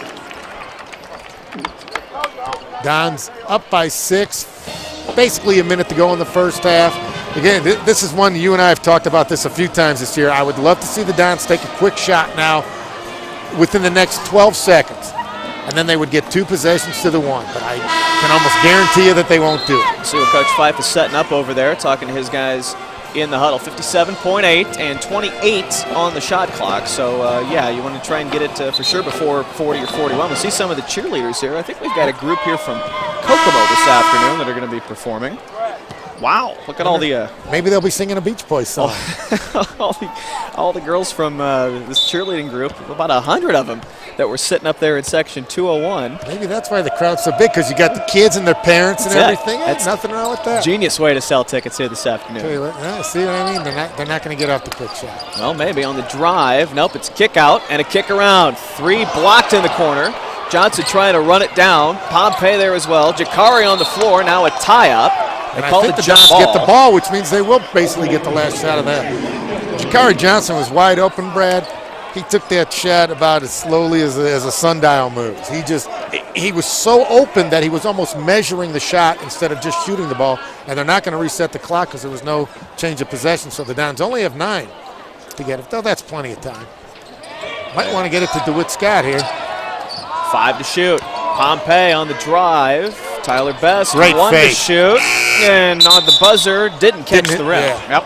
That was a great shot fake by Best. I think he was surprised he was so open that he just like, ooh, what now? There he was. So 28.5, North Dakota State, chance to play for the final shot here in the first half. Certainly don't want to give them a chance at a three because you'd hate to, after outplaying them so much in the first half, to go in only up 3. Down to 15 seconds. Woodside with it against Pompey. Might try to get it to Nelson. He's been hot. Oh, a little pick and roll. Smith with the jam with 7 seconds left. Go quickly. You got plenty of time for a shot here. 4 seconds. The 3. Pompey pull up and left it short. Follow. Got it. It was definitely after the buzzer. They wave it off. Fans not happy, but that was the right call. And so it'll be a 4-point advantage for IPFW as we head to the half. 35-31. Over the Bison. We'll take a quick timeout and come back. Our Centennial Wireless halftime report. We're going to have Mark Pope joining us here. We'll talk some IPFW athletics. We'll take a look at some of the first half numbers and plenty more to come when we return to the Coliseum. 4-point advantage for the Dons. Back after this. You're watching IPFW basketball on UPN Fort Wayne. Mom, Dad, you know we love kids, and I've made a decision that will totally change my life. Cameron's too. It's a huge responsibility, leading someone into, who knows, communication or science or math. That's what life's all about, right? Learning so you can pass on knowledge to younger minds. Dad, Mom, I want to be a teacher.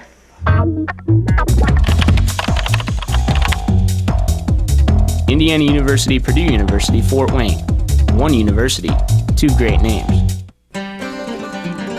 On this month's edition of IPFW Up Close, we're giving you a piece of Americana in the form of the Possum Trot Orchestra. We'll meet the musicians, singer-songwriters, folklorists, guitar makers, admission office information specialists, and friends. We'll find out what brought them together, where they came up with a name for their group, what their backgrounds are, and we'll also feature them in a mini-concert. Join me, Susan Alderman, Sundays at noon for IPFW Up Close on College Access Channel 56. Here at the Coliseum, Brad Brown here with you. 35-31, the Dons a halftime leader over North Dakota State. IPFW led by as many as 8 there in the first half. 9-2 start for things. North Dakota State came back with a 9-0 run. We had 4 ties, 4 lead changes there, and an exciting first half of action. It's our Centennial Wireless halftime report. We're going to take another timeout. When we come back, Randy will be joined by Mark Pope to talk about some IPFW athletics. We'll take a look back at the basketball season and a look ahead to more of what's coming up here in 2006. IPFW 35, North Dakota State 31. More on our Centennial Wireless halftime report after this. You're watching Dons basketball on UPN Fort Wayne. Arnie's Army is back. The Mastodons are on the move with the best volleyball action in the Midwest. The Dons have a seasoned veteran lineup ready to do battle with the big guns in Division I volleyball.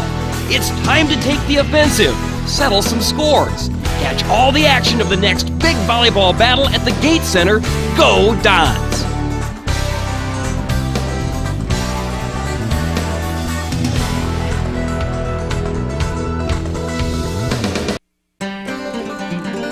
On this month's edition of IPFW Up Close, we're giving you a piece of Americana in the form of the Possum Trot Orchestra. We'll meet the musicians, singer-songwriters, folklorists, guitar makers, admission office information specialists, and friends.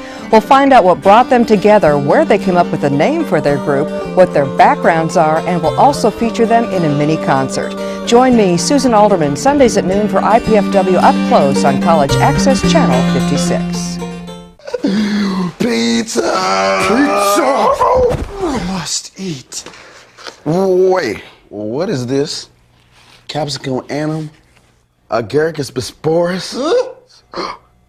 Allium cepa? Can we eat this? Peppers, mushrooms, and onions. Eat your pizza, man.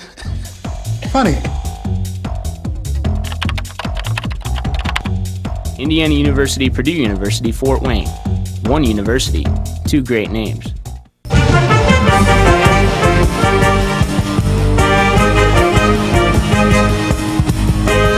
Did you know IPFW has its very own pep band? The Stomp Band is looking for more members and we want you to join. IPFW students even receive a credit for their participation. Perfection is not required, just enthusiasm and a desire to share your school spirit. Check out our website for more information. Don't just play, stomp.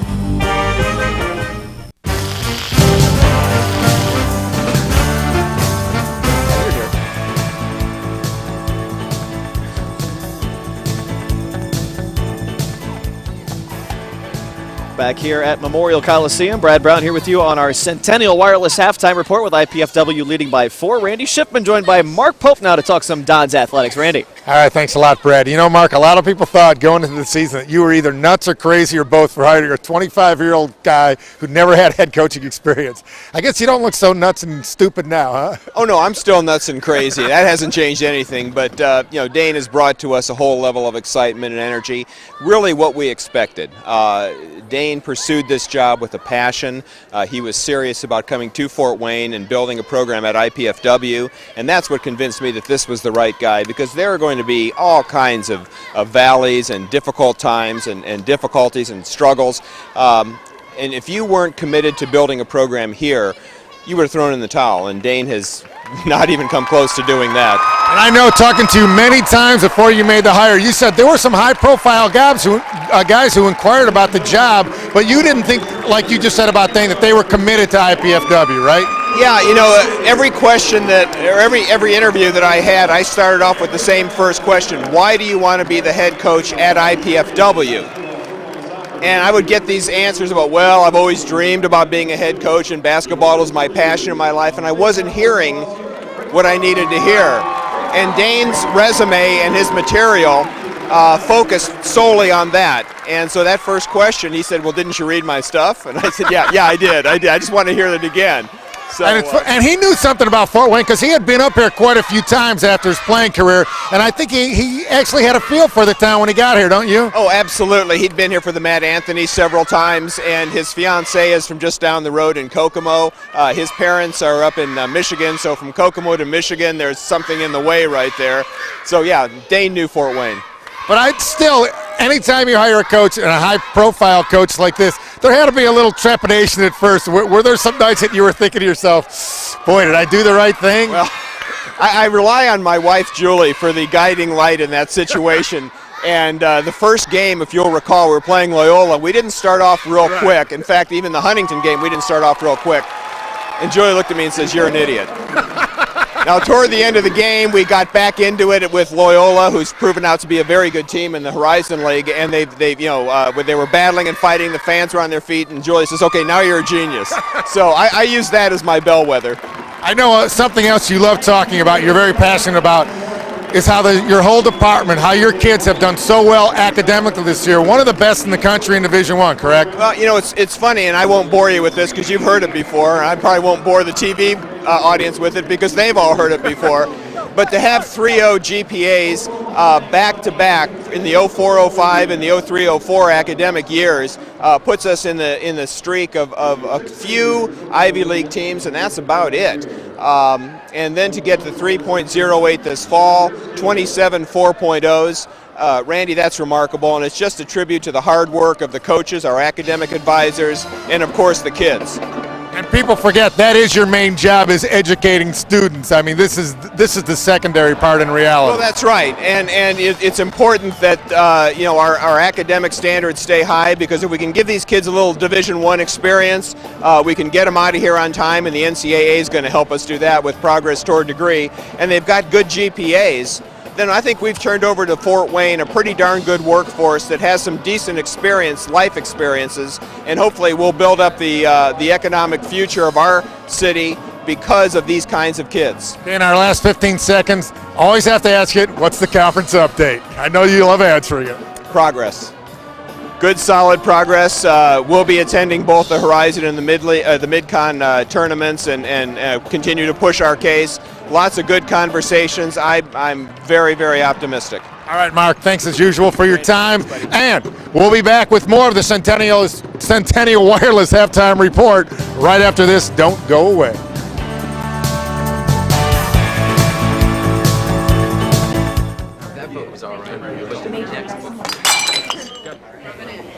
If she continues to spill product at a rate of 3 per hour, unit cost, say 60 cents. Factor in breakage, downtime, lost sales, you're looking at $2,400 a month.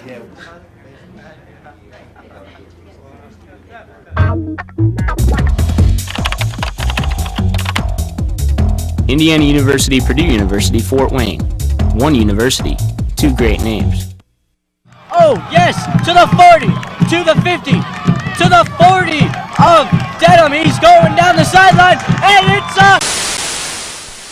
If legislation being considered now in the U.S. Congress passes, you won't see your local team or your government or local events and news on this TV channel. Telecom giants want to end the funding source for this and other local channels, and with such action, end your rights to watch or produce local programming. Don't let local access become won't see TV. Go to SaveMyFreeSpeech.net or AllianceCM.org now and learn how you can help. Become informed and contact your representatives in Washington. The time for your action is now. Otherwise, this is all you'll see here soon.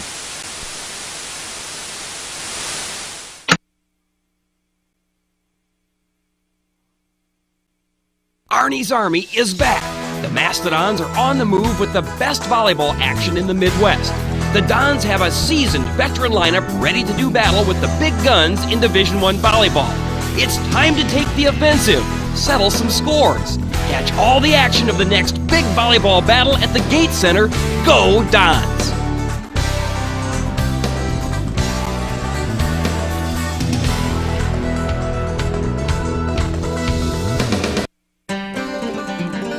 On this month's edition of IPFW Up Close, we're giving you a piece of Americana in the form of the Possum Trot Orchestra. We'll meet the musicians, singer-songwriters, folklorists, guitar makers, admission office information specialists, and friends. We'll find out what brought them together, where they came up with a name for their group, what their backgrounds are, and we'll also feature them in a mini-concert. Join me, Susan Alderman, Sundays at noon for IPFW Up Close on College Access Channel 56. Don's up 4 at the half. Randy, here's some of the highlights. How about DeWitt Scott? Is he on fire? 6 out of 6, 3 for 3 from the three-point line. Couldn't be playing any better. Going inside, this was the toughest shot he made. Pretty shot. He faked the three, went inside over 2 guys, using the glass perfectly. Tyler Best there, and a nice the 2 tips by Yep. Quentin Carruthers. Look at how quickly he gets up and just gets over guys who are bigger than he are. Doesn't matter. Even in slow motion. On the fast break, it's DJ Posley to the best finisher on the team. Hey, look, he got grabbed twice and they didn't call the foul, and he still made the shot. He got hit on the arm and he got his jersey grabbed. Didn't matter. Posley again. Or Pompey that time. Yeah, Pompey dishing it to Scott. There's the fake. There's the shot. It's just working absolutely perfectly for him now. But he's not forcing it. He only took 6 shots, being extremely efficient with his 15 points. There's Posley almost walking fine, and Quentin Carruthers with the curveball 3 just gets it inside. It's like one of my putts that curves in and just catches the corner Nice. of the cup. And there's Pompey Pompey finishing off the fast break. The Dons scoring very well off the fast break in the first half. The Z-Man, look at them working around to the wide open player. That's going to be Scott again, nailing the 3. Yep. Hawkins passing up an open shot for a better shot. There's Jelko hitting one from the free throw line. You know, when you're 6'9", you really have to arc it that high, but it works for him perfectly. Another steal, Jakari Johnson. He knows DeWitt Scott's going to be wide open, and he hits him with it. 17 of IPFW's 35 points coming off turnovers, so that's what's led to that 4-point advantage here at the halftime break. We're going to take another break and get you back here for second half action with IPFW up by 4. Hopefully some more highlights coming up. You're watching Dons Basketball on UPN Fort Wayne.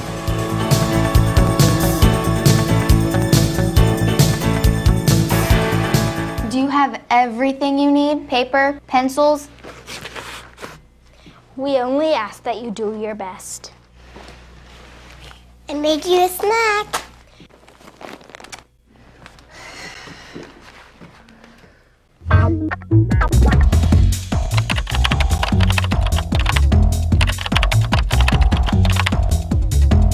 Indiana University, Purdue University, Fort Wayne. One university, 2 great names.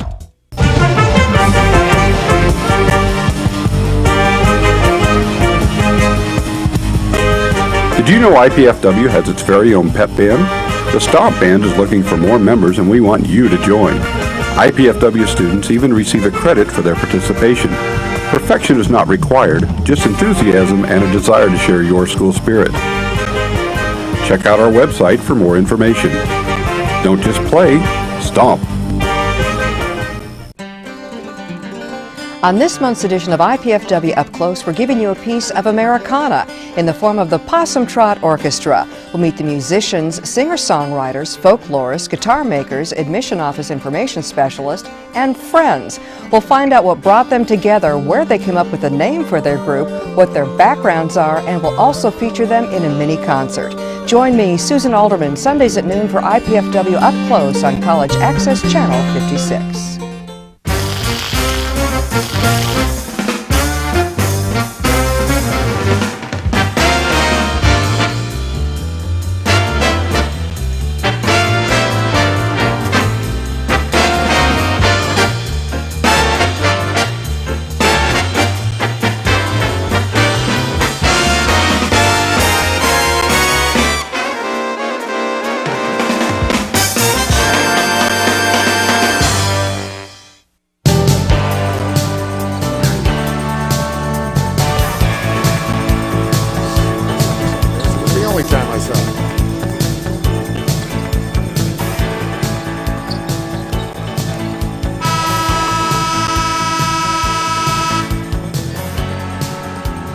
Second half action getting set. Take a look at the leading scores from the first half. Nelson and Scott, the story, 15 apiece to lead their teams respectively. Carruthers with 7, Pompey with 4 for the Dons and a 4-point advantage. You know, Nelson and Scott both shooting it very efficiently. Scott 6 out of 6, Nelson 5 out of 7, so both scoring a lot of points and not a lot of shots. Yeah. That's what coaches love. Both teams about 46% from the field. Dons with only 5 turnovers in that first half, and I think Coach Fife would be happy with that number anytime. And amazingly, the Dons haven't shot a free throw in the game. And a free throw here, the first miss of the afternoon. Well done. Thank you. Thank you very much. Thank you very much. Woodside at the line. He had 8 points in that first half. There's point number 9. Woodside had a game earlier this season against Colorado State. He was 14 of 14 from the line.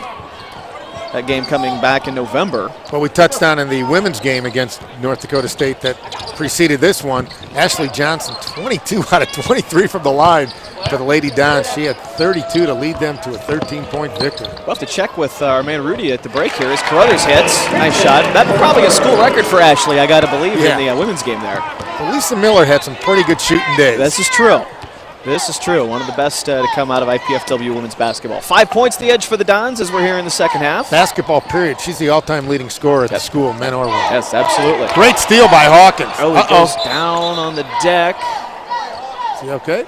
Well, maybe. I think he just tripped. I think he landed on the ball. Yeah, I think he slipped. And then you know, it's like in football where you see a guy get tackled and he falls on the ball and you lose your breath for a second. And I think that he's right back up. There he goes. He's a trooper. He'll bring it back down the floor. He's running like I do now, a little funky, but a little gingerly. Yeah. But he'll bounce right back at it. Minute gone here in the second half. Dons with a 5-point edge, led by as many as 8 in that first half. And they were also down by, what, 4 at one point? That's right. Best misses, rebound, Winkleman. Best not having a good shooting day. He's 1 out of 6. He hit his first one, a three-pointer, and hasn't hit anything since. He's missed a couple badly. And it was a big basket by Carruthers, because he sat quite a bit in the first half because of the 2 fouls. 2 fouls early. So to get right back on and make his shot, that's a big deal. Limited playing time as the Bison score inside. Yeah, Mormon just, boy, he got the ball a foot from the basket. He wasn't going to miss from there. He just turned around basically and flipped it in. The 6'9" freshman getting himself on the board for the first time. He's the one who's a junior on my report. Oh, yeah. You know, we could call him a sophomore and just split the difference.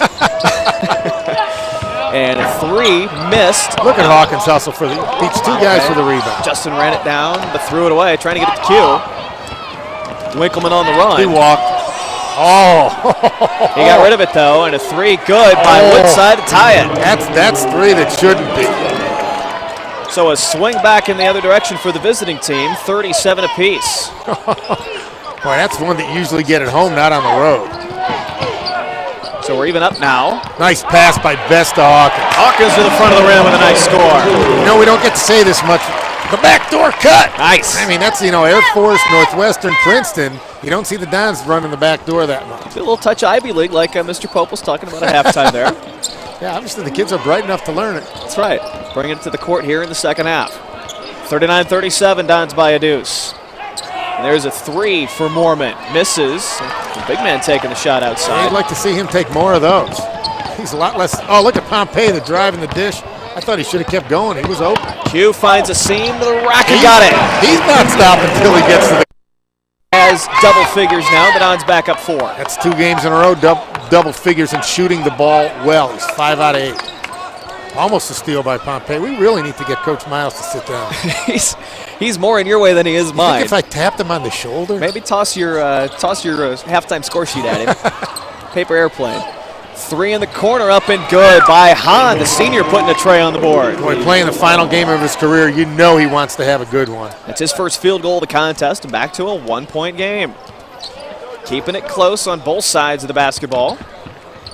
These teams have it's been like a good little middleweight fight here this afternoon. Just trading some jabs back and forth. We said this was a even matchup, and it has definitely proved to be. There's Carruthers one-on-one. Fadeaway Jay, and he hits. Boy, it was DeWitt Scott in the first half, and it's Quentin Carruthers coming out. 3 field goals on 3 shots in the first 3.5 minutes of half number 2. Runs his scoring total up to 13 for the afternoon. Now here's Woodside. Little kick to Winkleman, and he hits the flip. But Carruthers should have had that ball. It went right through his hands. We talk about it. We always say you got to keep your eye as a defender. One eye on the ball, one eye on the man. You got to know where both of them are all the time. 43-42. Don's up 1. Oh, Best and Moorman banging underneath. Now here's Hawkins, gets it to Tyler. I'd like to see him get DeWitt Scott a shot before our first media timeout, because the way he was shooting in the first half, you want him to shoot some more. He's got it now, pops, that's wide right, off the rim, running it down in the corner and out of bounds. And there is our first break. 15:28 to go in the second half. Don's up 1. Back after this, you're watching IPFW basketball on UPN Fort Wayne.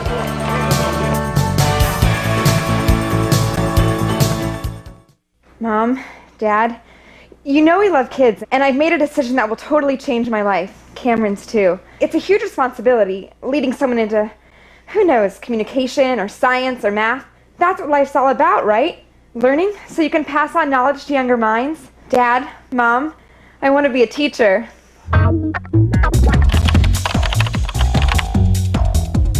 Indiana University, Purdue University, Fort Wayne.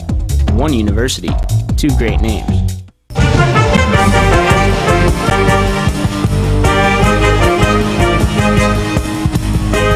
Did you know IPFW has its very own pep band? The Stomp Band is looking for more members, and we want you to join. IPFW students even receive a credit for their participation. Perfection is not required, just enthusiasm and a desire to share your school spirit. Check out our website for more information. Don't just play, stomp.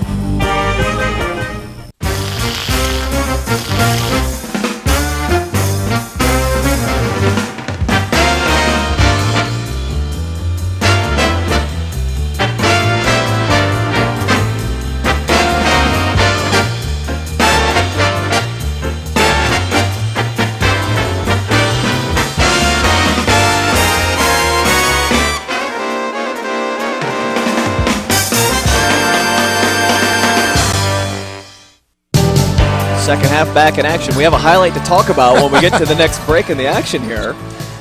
But let's get back to the game here as we're coming up on the 15-minute mark of the second half. Don's by 1. There's Woodside again. The drive. Called the charge this time. Scott was there.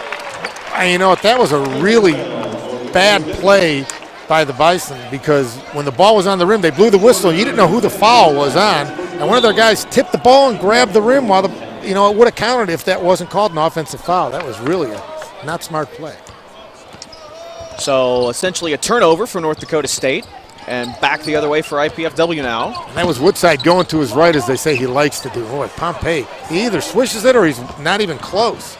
That's a couple of he's thrown up that from 10 feet and under that haven't hit the rim. It's 2 out of 7 from the field this afternoon, and North Dakota State has a chance to take their first lead of the second half. And they go to Smith. Been pretty quiet with just 1 field goal. Woodside for 3, rims out. Boy, that thing looked dead center. Just caught the side of the rim. Halfway down.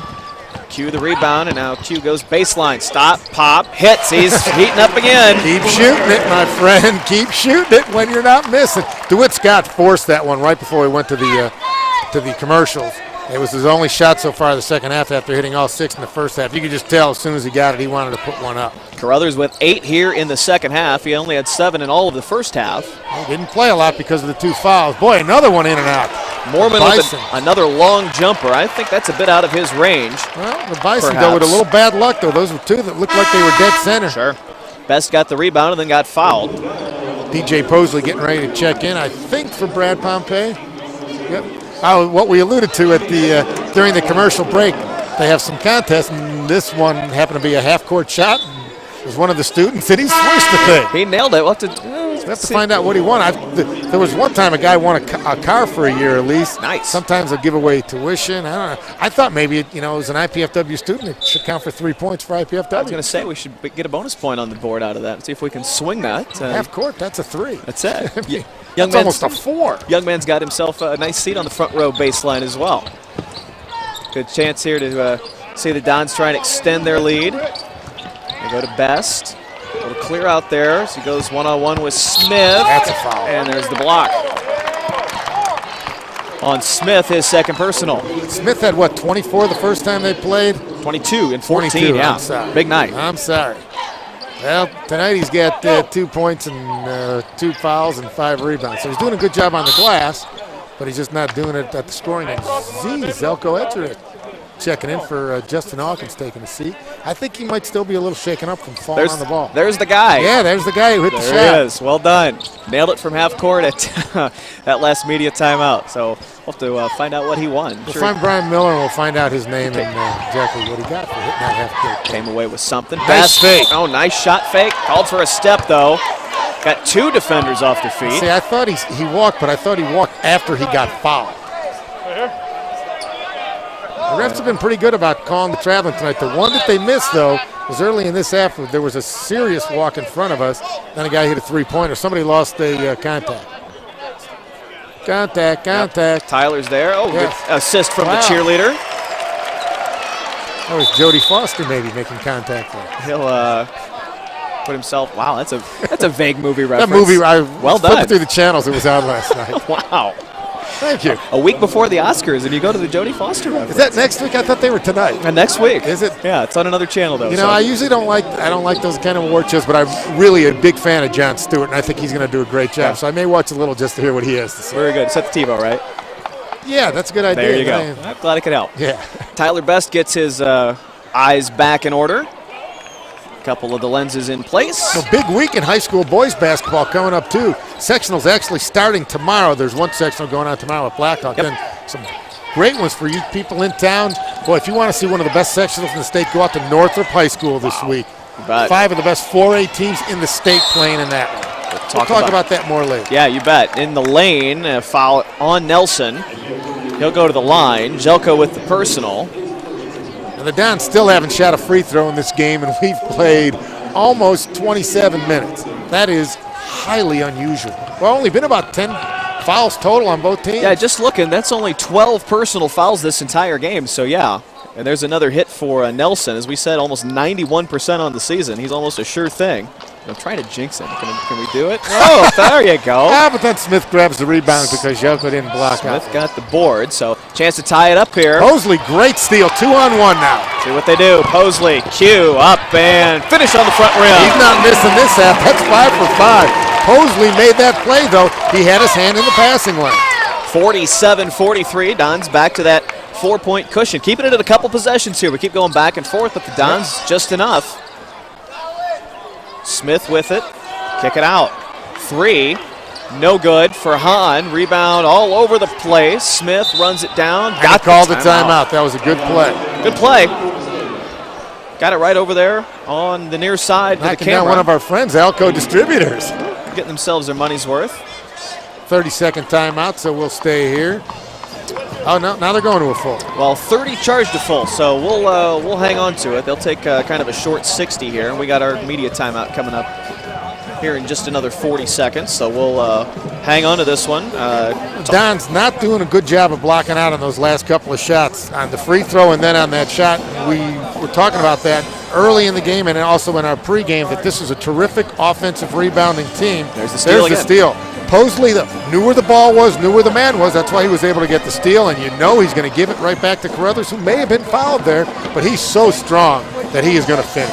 You are really going to have to hold on to him to keep him from getting that ball to drop through. 10 points for Carruthers in the first 7 minutes of the second half on 5 out of 5 shooting. Boy, he and Scott, who both shot well the last game, still shooting well this game, which makes up for the game about 12 days ago where they couldn't hit anything. At 21 and 20 in that game, the last one against South Dakota State. And 17 and 15 right now. Looking good. Scott in the first half, Q here in the second, leading the way. The lead is 4, and again, the Dons led by 7 early, led by as many as 8 there in the first half, and did trail by 3 at one point. Well, Andre Smith isn't getting his points tonight. He had 22 in their first meeting. He does have 7 rebounds. Made a heads-up hustle play there, and there's a steal. Bad inbounds pass. Another turnover. Posley will back it out, set it up. Again, smart play by Posley. It looked like they might have a break, and he dribbled it right to about the free throw line. When he saw there was no advantage, he wisely took the ball back out. Posley and Egerich working the post. Jelko, a little flip off the back rim. Smith clears the rebound. Z just not a real good player with his back to the basket. He's much more comfortable facing the basket and taking a jump shot than trying to take a little baby hook. Still trying to develop that game in the post. Now the Bison going back to their big man. This is a Smith, mismatch. up and under. Z got a little piece of it though. Just enough. Might have got a piece of him too, but they didn't call it. But that's a mismatch. Z not strong enough to guard Smith for a long period of time. Tyler Best on the bench right now. We've got Johnson, Scott, Hawkins, Posley, and Egerich on the floor. Surprised to see Carruthers come out as hot as he is. Well, Johnson hit the 3, but I think they got Z on a little moving screen out there. And so that'll be an IPFW foul, and here is our media timeout. 11:42 on the clock. Dons maintaining a 4-point edge. We'll be back with more after this. You're watching Dons basketball on UPN Fort Wayne. Oh, yes, to the 40, to the 50, to the 40 of Dedham. He's going down the sideline, and it's a... If legislation being considered now in the U.S. Congress passes, you won't see your local team or your government or local events and news on this TV channel. Telecom giants want to end the funding source for this and other local channels. And with such action, end your rights to watch or produce local programming. Don't let local access become won't see TV. Go to SaveMyFreeSpeech.net or AllianceCM.org now and learn how you can help. Become informed and contact your representatives in Washington. The time for your action is now. Otherwise, this is all you'll see here soon.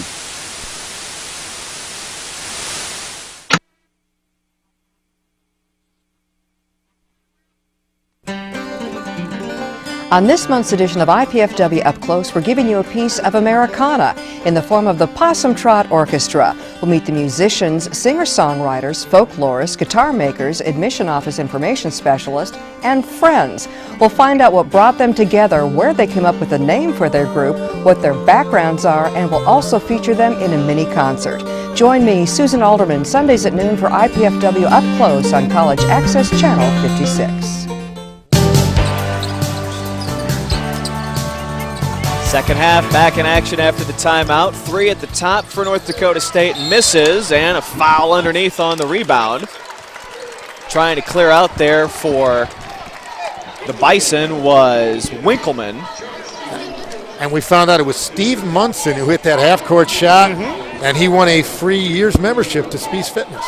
Wow. So I'll see Steve working out there. I was there before the game working out. Wow. That's good for you. I slept till 11 this morning. You got up at the crack of 11, huh? Absolutely. I loved every minute of it. Out of bounds on the drive for Posley. I was actually up at 9. I was trying to get something on the web. WXRT out of Chicago. Sure. On Sunday mornings they have Breakfast with the Beatles. They play all these obscure Beatles things, which I really like. And I got it on the web. I couldn't get it to play, and I was very frustrated. Very nice, though. A friend who showed me how to do it was in church, and he couldn't tell me how. He had a good excuse. Scott with the drive fouled, and IPFW finally, 29 minutes into this game, will go to the free throw line. Oh, and it's DeWitt Scott who, nice aggressive move there. You know, he's only taken one shot this half after going 6 out of 6 in the first half. Forced up a 3 a little while ago, and this time, smart move. Slicing and dicing. Look at it. He puts it on the floor. Dane Fife always says he's not quick. He can't jump, but he sure knows how to fake guys out and get open, and he hit his first free throw. Okay, great drive. He hit the front end of the 2-shot foul. Point number 16. DeWitt shooting 83.5% from the line on the season. Great form, great rotation. Just knows how to shoot the ball. Yep, 17 points for Scott, 17 for Q, and the lead goes to 6 for IPFW. A little bit more of a cushion here. They've held North Dakota State scoreless for the better part of about 3 minutes and change. Almost a steal again by Posley and Hawkins. Posley one tipped it and the other almost grabbed it. And Woodside have been a great little matchup here. That's got to be 3 seconds. Underneath, misses it, rebound, stopped, loose still, and Best rips it away. 3 seconds is something we still don't see called very often. I'll tell you, that's trickled all the way down to the high school game as well. Rarely see that called in a high school game Yeah, anymore. when guys put little X's in the lane and just stand on it, you know there's a problem, right? Somebody falling asleep down there. Scott for 3. Thought he got hit on the arm when he shot it, and Dane Fife is going crazy. He did get hit. He had Nelson all up in him on that shot. And the ref was right there. Right there. So, again, the fouls have been few and far between here this afternoon. Only 15 total fouls called in a half plus 10 minutes. And I just there's one figured on it the out. right. Oh, and Dane Fife is out on the court swinging his arms, and that's about as animated as you'll see him get. No, he's had, like, what, 1 technical all year? We thought he was going to have a lot more. We thought the coats would be flying, and he's been quite a bit restrained. I think, Brad, I figured it out. The refs, you know, this game started 25 minutes late. They're making up for it. That's it. It's like, you know, when you're on a flight, it's delayed a little at the gate, and they fly a little faster. Yeah. They make up the time in the air. Uh-huh. They're making up the time by not calling so many fouls here. These guys got somewhere to be tonight, it feels like. Woodside with the first of 2 free throws. The personal was called on Posley, and 2 for 2. He has 14, and the margin goes back to 4. 10 minutes even to go here in this one. Dane's still talking to the official down there on the baseline. They are having themselves quite the chat right now. He'll give him an earful when he runs by him again, I'm sure. You know, and he probably ran into some of these guys not too long ago when he was playing. I don't doubt that a second. I imagine he probably saw some of these guys in his playing career. 14 on the shot clock. Q got it to Best. He drives, flips it over to DeWitt, and he scores. That was a terrific pass by Best. He got up, and it looked like he had nothing to do with the ball. He just sort of handed it off like a Statue of Liberty play there. Fife still talking to the official. He saw the shot at Coach Fife, jawing the official all the way to midcourt. Back to a 6-point IPFW lead. Smith with the little shot. Look at that off the glass. After he hasn't made anything, he gets that one to go. The big man with some finesse on the right side. That is just his second field goal in 8 attempts. 51-47. We're down to 9 minutes now. Hawkins set the high screen there. Q with it now, though. Going up against Winkleman. Now here's Pompey. Hawkins is what? 3 shots. I didn't think he took that many today. 8 on the shot clock. Best. Hawkins. There he is. 3. Got it. Big shot in the corner. Thank you, Justin. Right on cue. Hawkins hits his first 3. Second field goal. The lead goes to 7. Biggest of the day. Ties for it. It was 9-2, correct? That's it. Biggest margin here in the second half. Crowd into it, too. Again, a nice crowd out here tonight, too.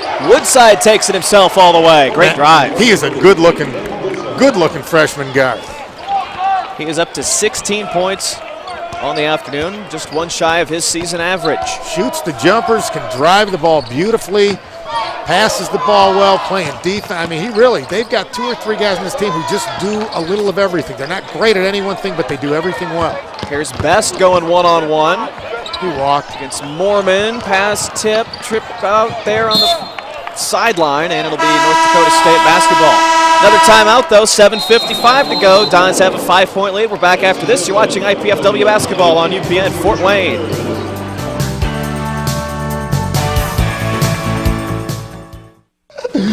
Pizza! I must eat. Wait, what is this? Capsicum anum? Agaricus bisporus? Allium cepa? Can we eat this? Peppers, mushrooms, and onions. Eat your pizza, man. Funny.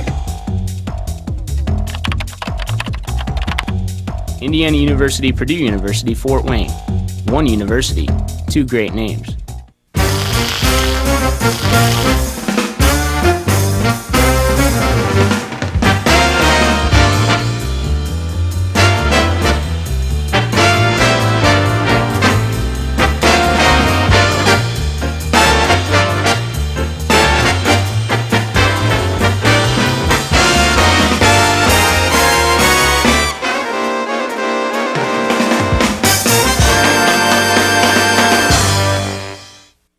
Danny's Army is back. The Mastodons are on the move with the best volleyball action in the Midwest. The Dons have a seasoned veteran lineup ready to do battle with the big guns in Division I volleyball. It's time to take the offensive, settle some scores. Catch all the action of the next big volleyball battle at the Gate Center. Go Dons!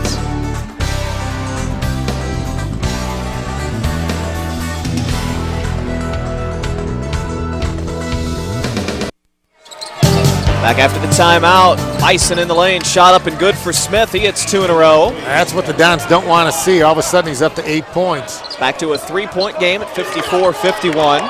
Coach loves to see that, though. When you come out of a timeout, you know he's called that play, and they run it perfectly and score the basket. And Coach Miles gets his guys the ball back after the turnover.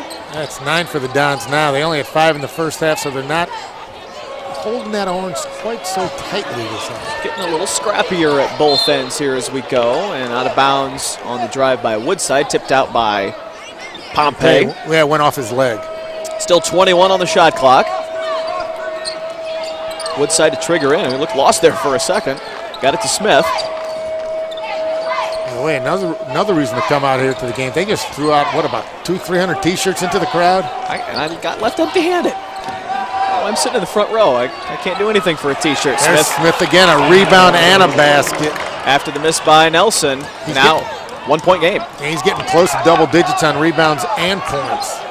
Like my little buddy Alec just got a T-shirt. He's very happy. He had his little gap-tooth smile because he's lost a couple of teeth. Second row seat will get you something there. Best underneath. Nice little move for Tyler. That's a big one right there. The Dons were in danger of falling behind for the first time, in the half, really.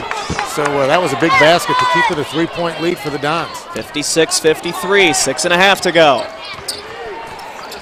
Woodside again, look at him go all the way, threw it up. They call Pompey on the block. If we can get a replay on that one, maybe the best part of that move was he just jumped over a cheerleader while getting knocked out of bounds. That was a great play by Woodside. I think he jumped right past our camera into the basket too. He goes up, he's fouled right there. That's not a charge. Pompey ran to, you can't see it, but he jumped right over a cheerleader on his way into the stands. The cheerleader is okay. Woodside hits the free throw. Brings him to his season average, 17 points. Big 6'9", 240 Lucas Mormon taking a seat for a little while. Andrew Brown, 6'7", 245. Both of those guys from Dickinson, North Dakota. Take a shot in the dark, so maybe they were high school teammates. Nice play by DeWitt Scott, getting the rebound and holding it close so it couldn't be tipped away in the crowd. So the missed free throw keeps it at a 2-point game. We come upon the 6-minute mark. Scott going baseline, flipped it up, he hit the deck. That wasn't a good shot. Scott's got a big size advantage on Nelson. He's got about 3-4 inches on him. Chance for the Bison to tie or take the lead this time. A guy like that, you just might want to post him up. Woodside, now Brown. Trying to hand it off. Woodside gets it there. Underneath, and nice play by Q to tip it off of Woodside. Nice play. Quentin Carruthers and Brad Pompey got a quick double team there, which at that point when you're in the corner, it's almost like 4 guys around you because you can't step out either way. So that was a great play on the defense. Turnover number 14 by North Dakota State. And we talked about that today too, that they are very sloppy with the ball. Only Woodside has has more assist and turnovers on the team. They've committed about 90 more turnovers than they forced this season. Q had one halfway down, but it comes out. First miss of the half. Brown with the rebound, and a 30-second timeout for North Dakota State. Getting down to crunch time here, Brad. 5:21 to go. Dons up 56-54. They're really going to have to take care of the ball, and they're going to have to start shooting a little better down the stretch. They've shot pretty well this whole game, right around 50%, but the last few minutes, they've been having some trouble getting off a good shot. Dons had a 6-point lead at 49-43. That trickled all the way down to 1 here in the last couple of minutes. And they got it up to 7 for a little while, too. So it's been a close game the whole way, really. Very, very well played ball game. Look at Tyler Best inside. He's going one way. No, he's coming back this way, and that is a nice use of the glass from there. If you don't use the glass, you have almost no chance to make that shot. That's something that I see covering a lot of high school games. You see kids get down there and they try and put in that little 4-foot shot straight on, and it just does not often work.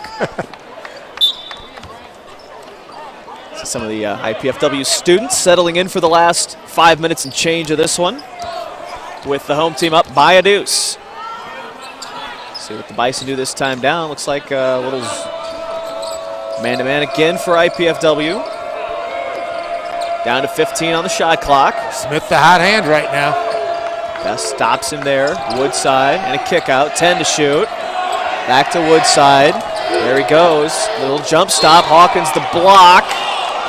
Called for the foul. I thought they were calling that out of bounds because when Hawkins came down, he blocked it, and he came down, he was holding the ball, and he was definitely standing out of bounds.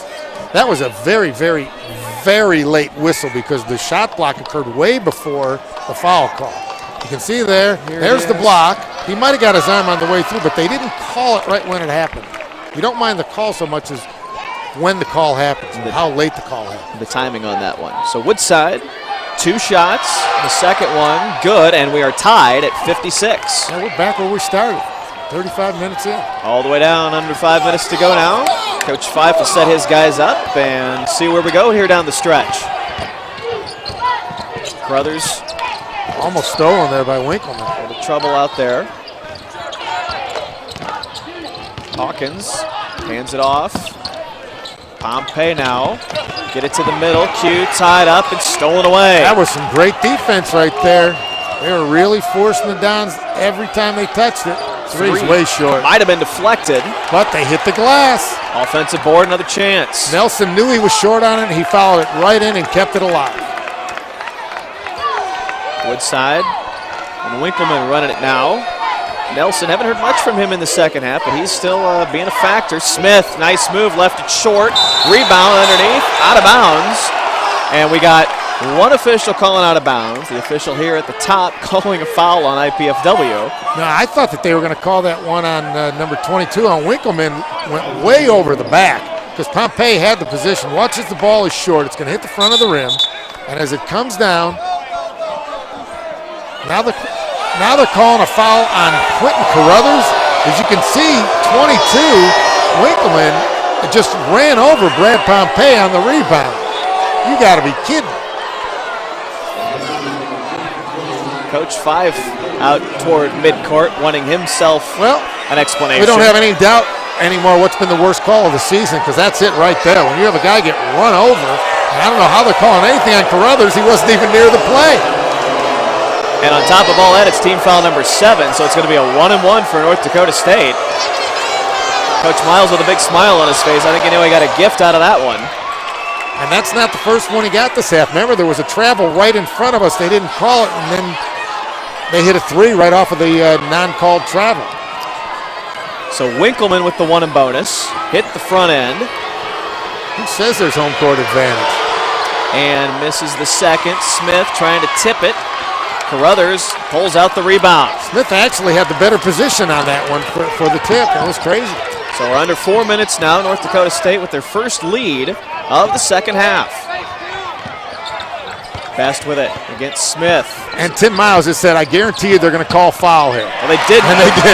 Tyler scores anyway. He looked at us and laughed. He's surprised they didn't call foul. The 58-57, Dons back up a point. He was waiting for the evener upper.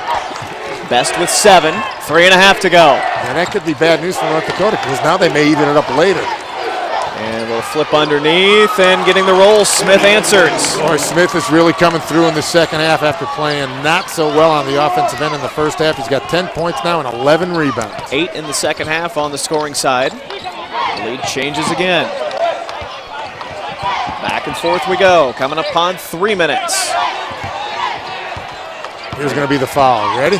Best against Smith. Shot fake up. No call. Second chance. Dump it over to Hawkins. There's the foul.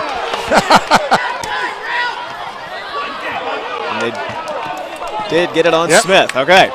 I told you. 2:58 to go. Miles do it too. We'll take another timeout. Don's down by 1. Back with more second half action after this. You're watching IPFW basketball on UPN Fort Wayne.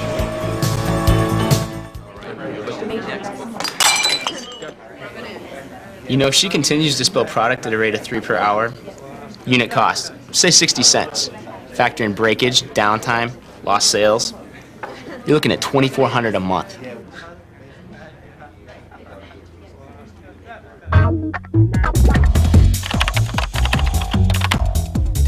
Indiana University, Purdue University, Fort Wayne. One university, two great names.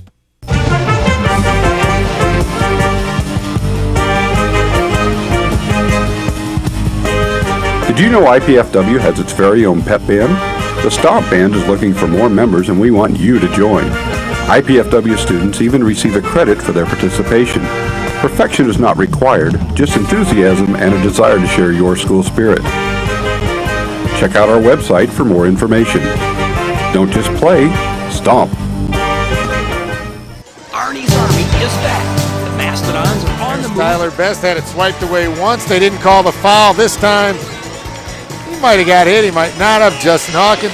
It doesn't matter, because they knew that there was going to be a call on that. And Tim Miles, the coach of the Bison, said to us on the play before, he said they're going to call a foul here, and they didn't, and he knew he was going to get one. And it really didn't cost his team anything. Downs just get the ball out of bounds. They're both going to be in the one-on-one from now on. The foul was the third on Smith, 16 fouls on the Bison, so it will be bonus next time around for IPFW. And inbound, little dump to Hawkins.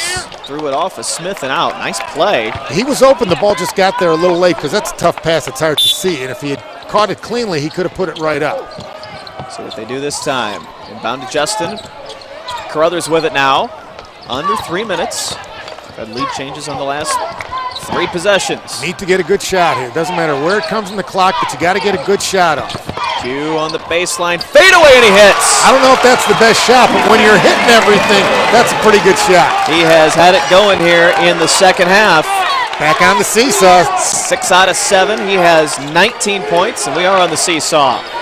Favor of IPFW this time. Woodside on the drive, called for the charge. That's the payback call, Brad. I think that's the payback call. It snuck up on him. And now Tim Miles isn't happy because he thought he didn't have to worry about the even-up call anyway. Look at Dane Fife, nice and relaxed over there, thinking, great call, fellas, great call. Great call, fellas. So IPFW chance to get a little cushion here. Up 1. You see the running clock there at 2:15. Here's DeWitt Scott, kind of quiet here in the second half, but has been solid tonight. Best, will he go all the way with it against Smith? A little dish to Hawkins. Ooh, tipped away. That was a bit tight to make that pass there. Good idea, but not enough room there. 2 Probably minutes should have shot the ball. Woodside against Pompey. Gets the high screen from Smith, but a little too much on that screen. And that's 4 on Smith. And that may not be big, but if they go overtime, that's huge. Sure. Came out and put a couple arms up. A little bit of hockey check on the screen there. All night I've been looking at Tim Miles because he's been standing right in front of us. I finally realized who he reminds me of, Skip Carey. Chip Carey, the youngest one. He looks like Chip, doesn't he?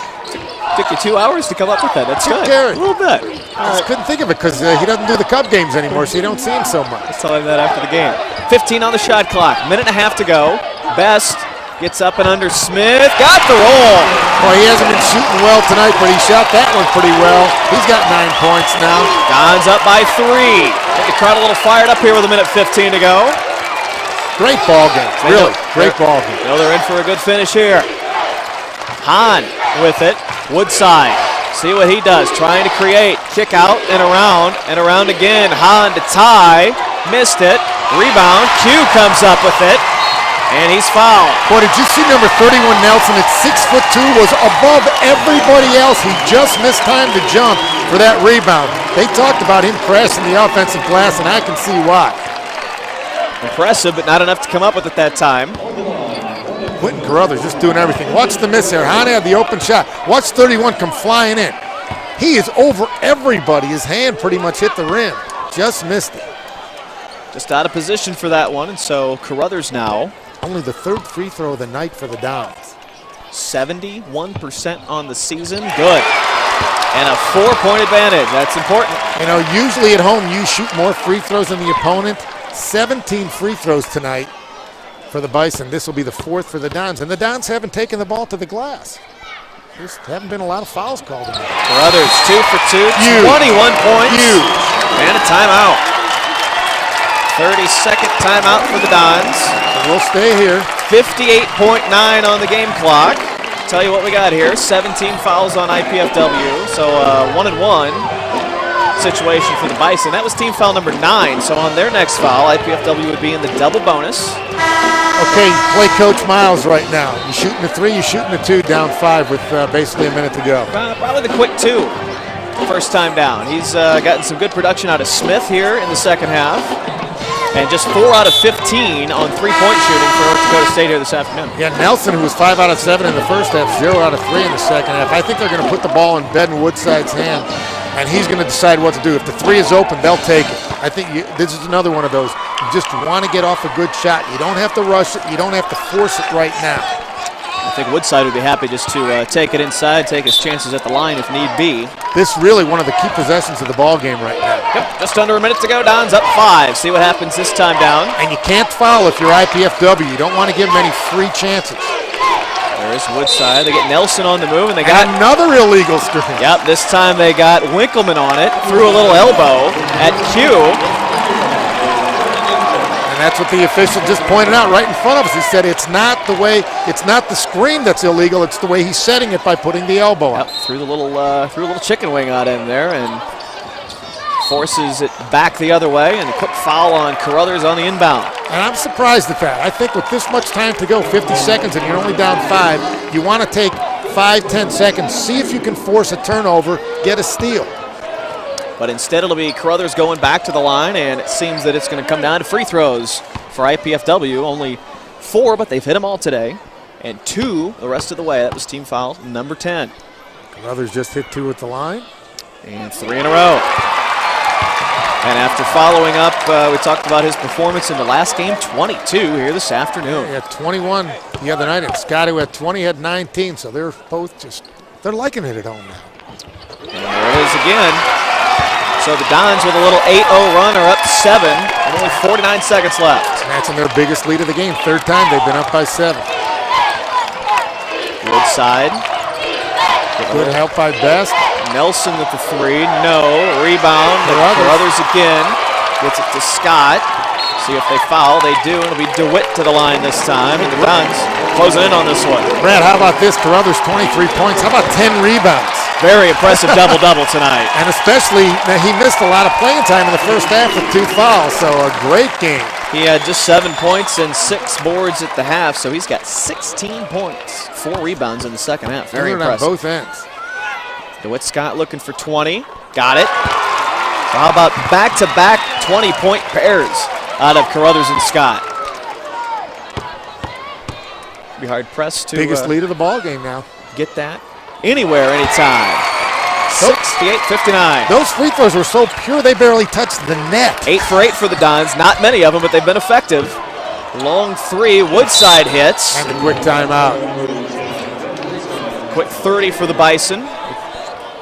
25.9. And the official explaining to him again, they've called 3 of those this half, and really in the last, 3 minutes with the illegal screens, with the throwing of the elbows. We saw Smith put 2 arms up when he got called for his there. And it's okay to have your elbows if they're tucked, but when you put them out to create a little more space to make that screen a little bigger, they're not going to allow it. And it's also sometimes just to protect the players too. It's 25.9. The margin is 6. And right now, the Dons want to get the ball in the hands of DeWitt Scott. He's their best free throw shooter. Hey, how about Arnie Ball and the men's volleyball team coming 6 up? in a row right now. They've beaten some good teams, Ball State and Ohio State. They'll be home on Friday night at the Gate Center to take on Pacific, and then women's basketball after that, the Lady Dons finale against Corpus Christi. They just beat Ohio State at Ohio State after dropping the first 2 games. That is extremely impressive. Yeah. Extremely impressive. Volley Dons looking like maybe they're going to make a run in the MIVA again this season. Brad Pompey going to get his first 2 free throws. They tried setting the screen to get DeWitt Scott the ball, but there just wasn't enough room, and Justin Hawkins making the prudent play. The only thing Hawkins didn't do there that sometimes players forget they can do, that after a made basket or free throw, you can run the baseline. It's not traveling. Pompey hits the freebie.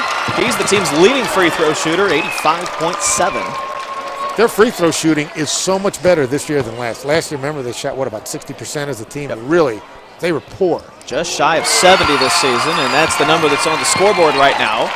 8 points the margin. 20. Get up on that guy, make that clock tick. 24 seconds. Hahn with a long 3. That's wide left. And out of bounds. And that might have been the last gasp for the Bison. Smart play by Carruthers right there. Screen the guy and just let the ball fall out of bounds. Boy, Hahn doesn't hope that's the last shot of his career. That would really stink. They dump it into Scott. DeWitt gets fouled, and a couple more freebies coming. We could be looking at a double-digit lead. So IPFW is going to pick up win number 9 on the season with 1 to go. North Dakota State will end their season. It's their final game at 16-12. But I would say Coach Miles and his staff in their 3rd Division I season, that's a pretty good number to put on the board. And they've got so many young players on this team. 1 senior, 2 juniors, 2 sophomores, and a great freshman class they've shown us. They're freshmen who are playing and who've played a lot and who aren't just playing because you need somebody out there. They're playing because they're the best players on the team. So we will see North Dakota State a couple times, I'm sure, again next season. There's something here today with the way the women shot the ball. The free throws too. The men are doing the same thing. Yeah, the women were 32 of 37, 12 perfect for the men here. Woodside scores on the drive. He has 24 points. Yeah, they just let him go on that one because they don't want to pick up the foul. The clock is their ally right now. Smart play by Justin Hawkins. Dons had 3 timeouts left. If nobody's open, call a timeout. Can't take them with you. Coach Fife will take a 30. 11.6 before we wind this one out. And again, our next IPFW telecast back here at the Coliseum and back here on UPN Fort Wayne. The season finale on Wednesday night. Texas Pan Am, the opponents. And we're glad that you watched the games. But we'd really like to see you out here. They're more fun in person. One more time, come on out and check it out. Dons beat Texas Pan Am 61-56 on the road back on January 21st. And I don't want to hear any excuses about the weather. It's supposed to be in the 50s on Wednesday. We had like 3 days of winter the entire season this year. Yeah, and they were all in December. That was it. There's basically been no snow on the ground since early in December. That's just stand there. Yeah, let them. If they don't want to foul you, dribble it out. Got to bring it up the ball game. They're not going to foul. Coach Miles told his team to do that. He's already putting on his coat and walking over to Coach Fife. And the final margin will be 8-72-64. Nice payback win for the Dons. Coming back after losing by 12 at North Dakota State 3 weeks. And a day later, they go up by 8. So a 20-point turnaround between games against the Bison. So the Dons get the win, number 9 on the season. We'll take a timeout, put together some of the numbers, and come back with our post-game here at the Coliseum when we return after this. Oh, yes, to the 40, to the 50, to the 40 of Dedham. He's going down the sideline, and it's up. If legislation being considered now in the U.S. Congress passes, you won't see your local team or your government or local events and news on this TV channel. Telecom giants want to end the funding source for this and other local channels, and with such action, end your rights to watch or produce local programming. Don't let local access become won't see TV. Go to SaveMyFreeSpeech.net or AllianceCM.org now and learn how you can help. Become informed and contact your representatives in Washington. The time for your action is now. Otherwise, this is all you'll see here soon.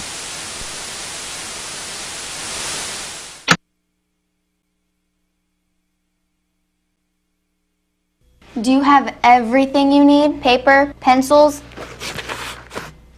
We only ask that you do your best. I made you a snack.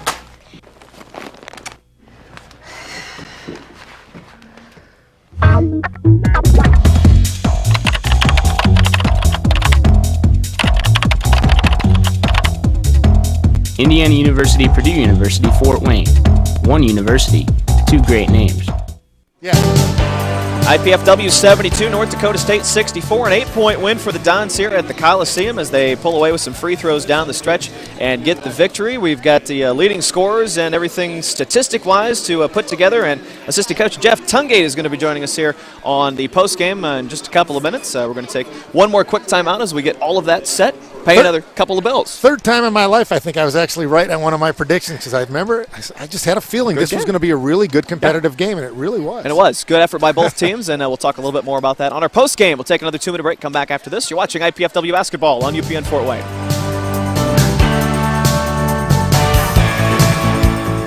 Are you in there?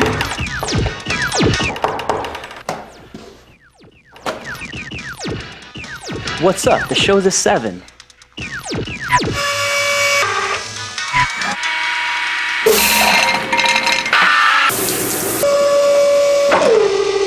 Oh.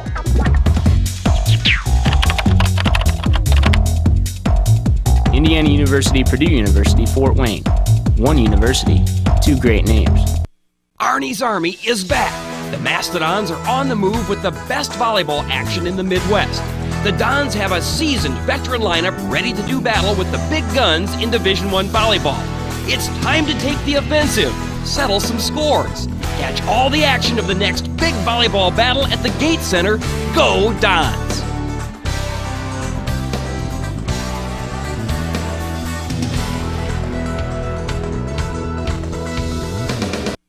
Mom, Dad, you know we love kids, and I've made a decision that will totally change my life. Cameron's too. It's a huge responsibility, leading someone into, who knows, communication or science or math. That's what life's all about, right? Learning so you can pass on knowledge to younger minds. Dad, Mom, I want to be a teacher.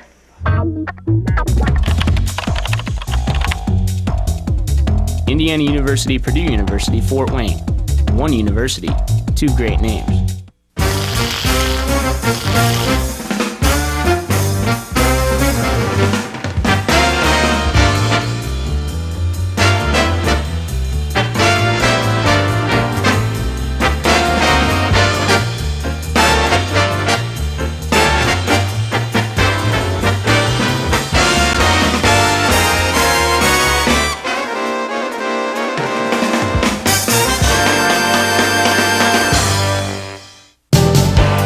Back here on our postgame at the Memorial Coliseum, Brad Brown, Randy Schiffman, and assistant coach Jeff Tungate joining us here as we talk about the Dons' 72-64 win over North Dakota State.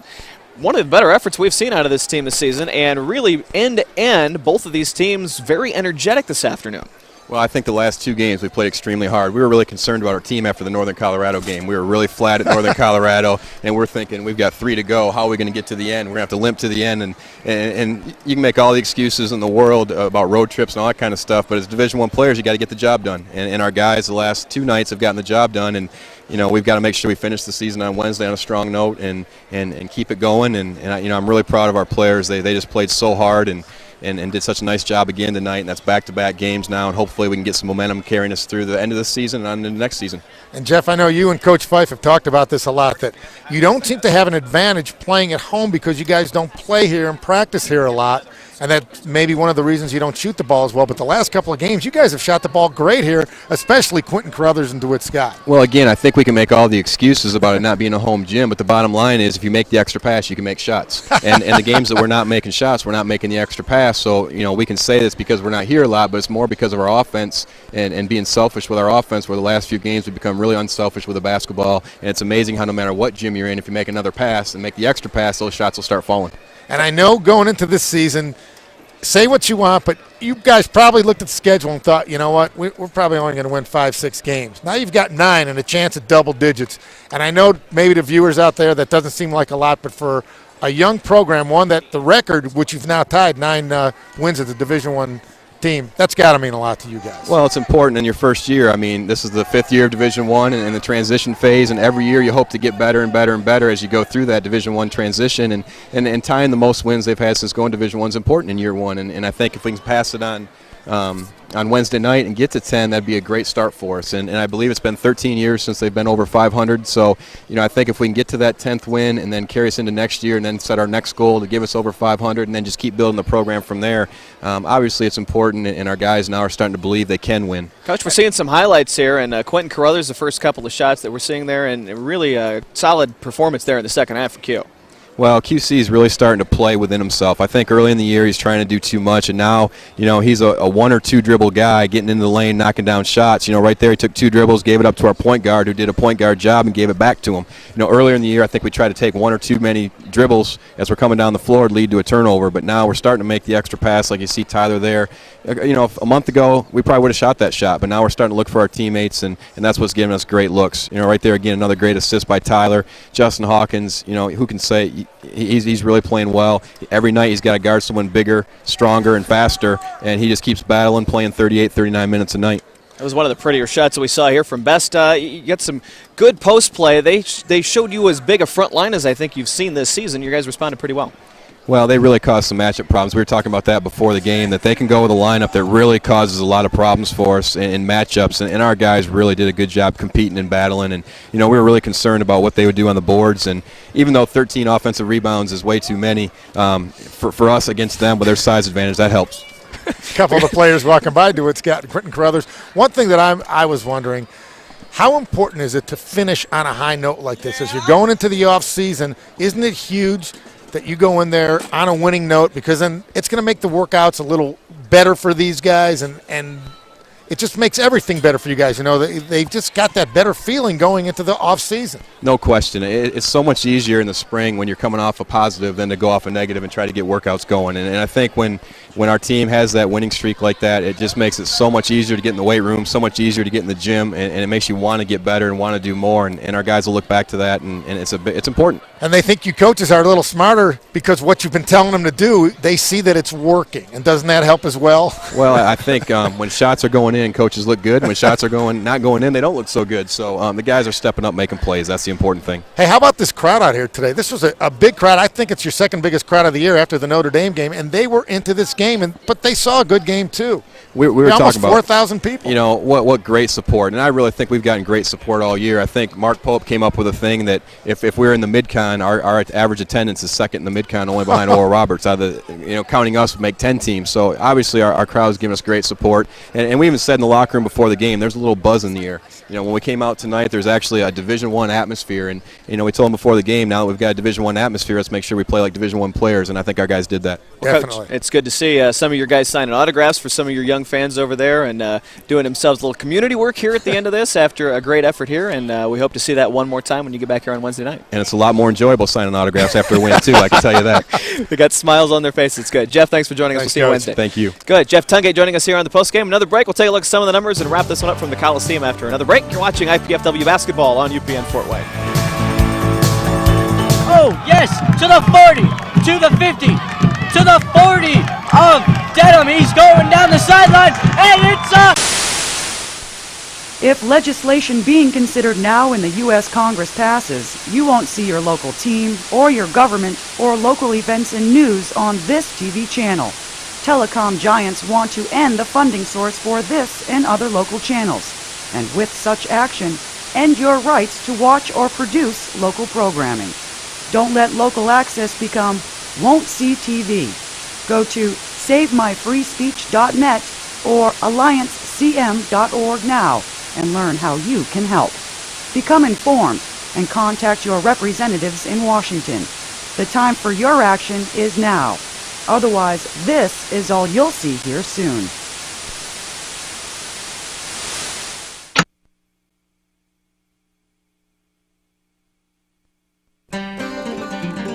On this month's edition of IPFW Up Close, we're giving you a piece of Americana in the form of the Possum Trot Orchestra. We'll meet the musicians, singer-songwriters, folklorists, guitar makers, admission office information specialists, and friends.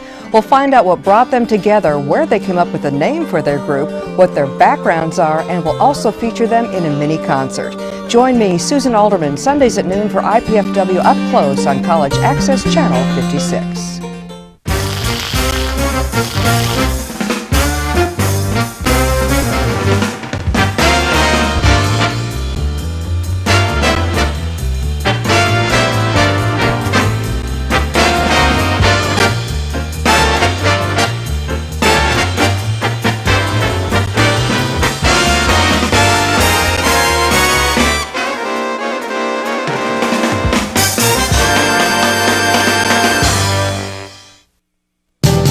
One more time back here to Memorial Coliseum, IPFW 72, North Dakota State 64. Brad Brown and Randy Schiffman here with you on the final segment of our postgame. Randy, really just that quick start, 9-2, fell behind a little, answered, and then start to finish in that second half, pretty solid effort. Yeah, what was a great thing for IPFW today, we've seen them have a lot of cold spells offensively this year. They only had a couple today. Right. And that was the key, and they played the solid defense all the way through, rebounded the ball pretty well, passed the ball, as Jeff Tungate said, extremely well. Things like that happen.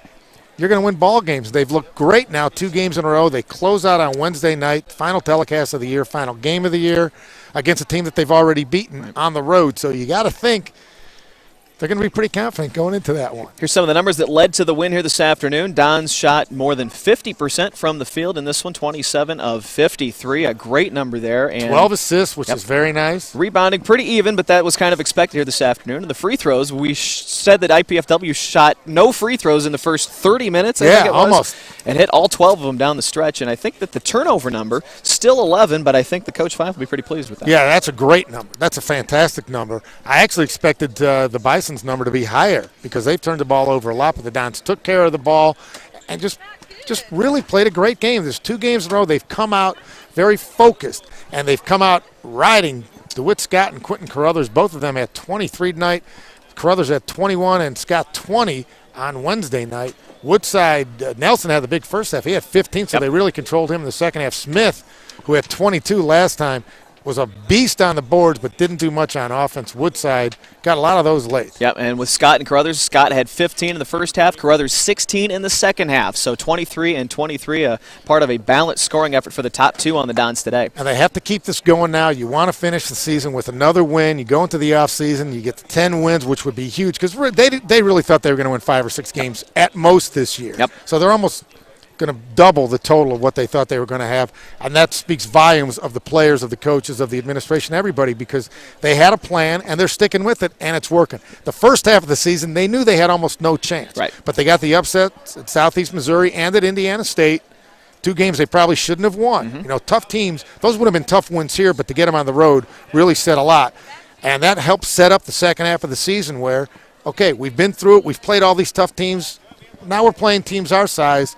We know what we can do. And that 10th win would be a school record since we went to Division I here at IPFW. 9 matches that number right now. So that number 10, even more significance for the program this season. Like number 10 on DJ Posley's jersey. There he is. Jersey right there. What they'll be going and I'm for. sorry, but this is going to, I'm sort of upset that I'm not going to get to do the game Wednesday night. This is my last game. Well, we'll carry on without you. That'll be fine. Oh, I know that, but okay. I love doing the game. We do. We love this. We like doing the news. Yep. But this is more fun, and want to remind people, by the way, of the news. Tuesday night, we're going to have a huge highlights on Tuesday and Friday night with all the sectional basketball. Tuesday, Friday, Saturday on News Channel 15. Some great high school basketball, and we'll be back here on Wednesday night for one more IPFW game. That'll be our next telecast, our last telecast against Texas Pan Am. Come on out and stop by and say hi. Good stuff. We will have that one for you then on Wednesday. That's going to do it here for our Sunday afternoon telecast for our entire crew at UPN Fort Wayne. For Randy Schiffman, I'm Brad Brown. Dons win it 72-64 over North Dakota State. We'll see you back here on Wednesday night. Until then, have a great week. So long, everybody.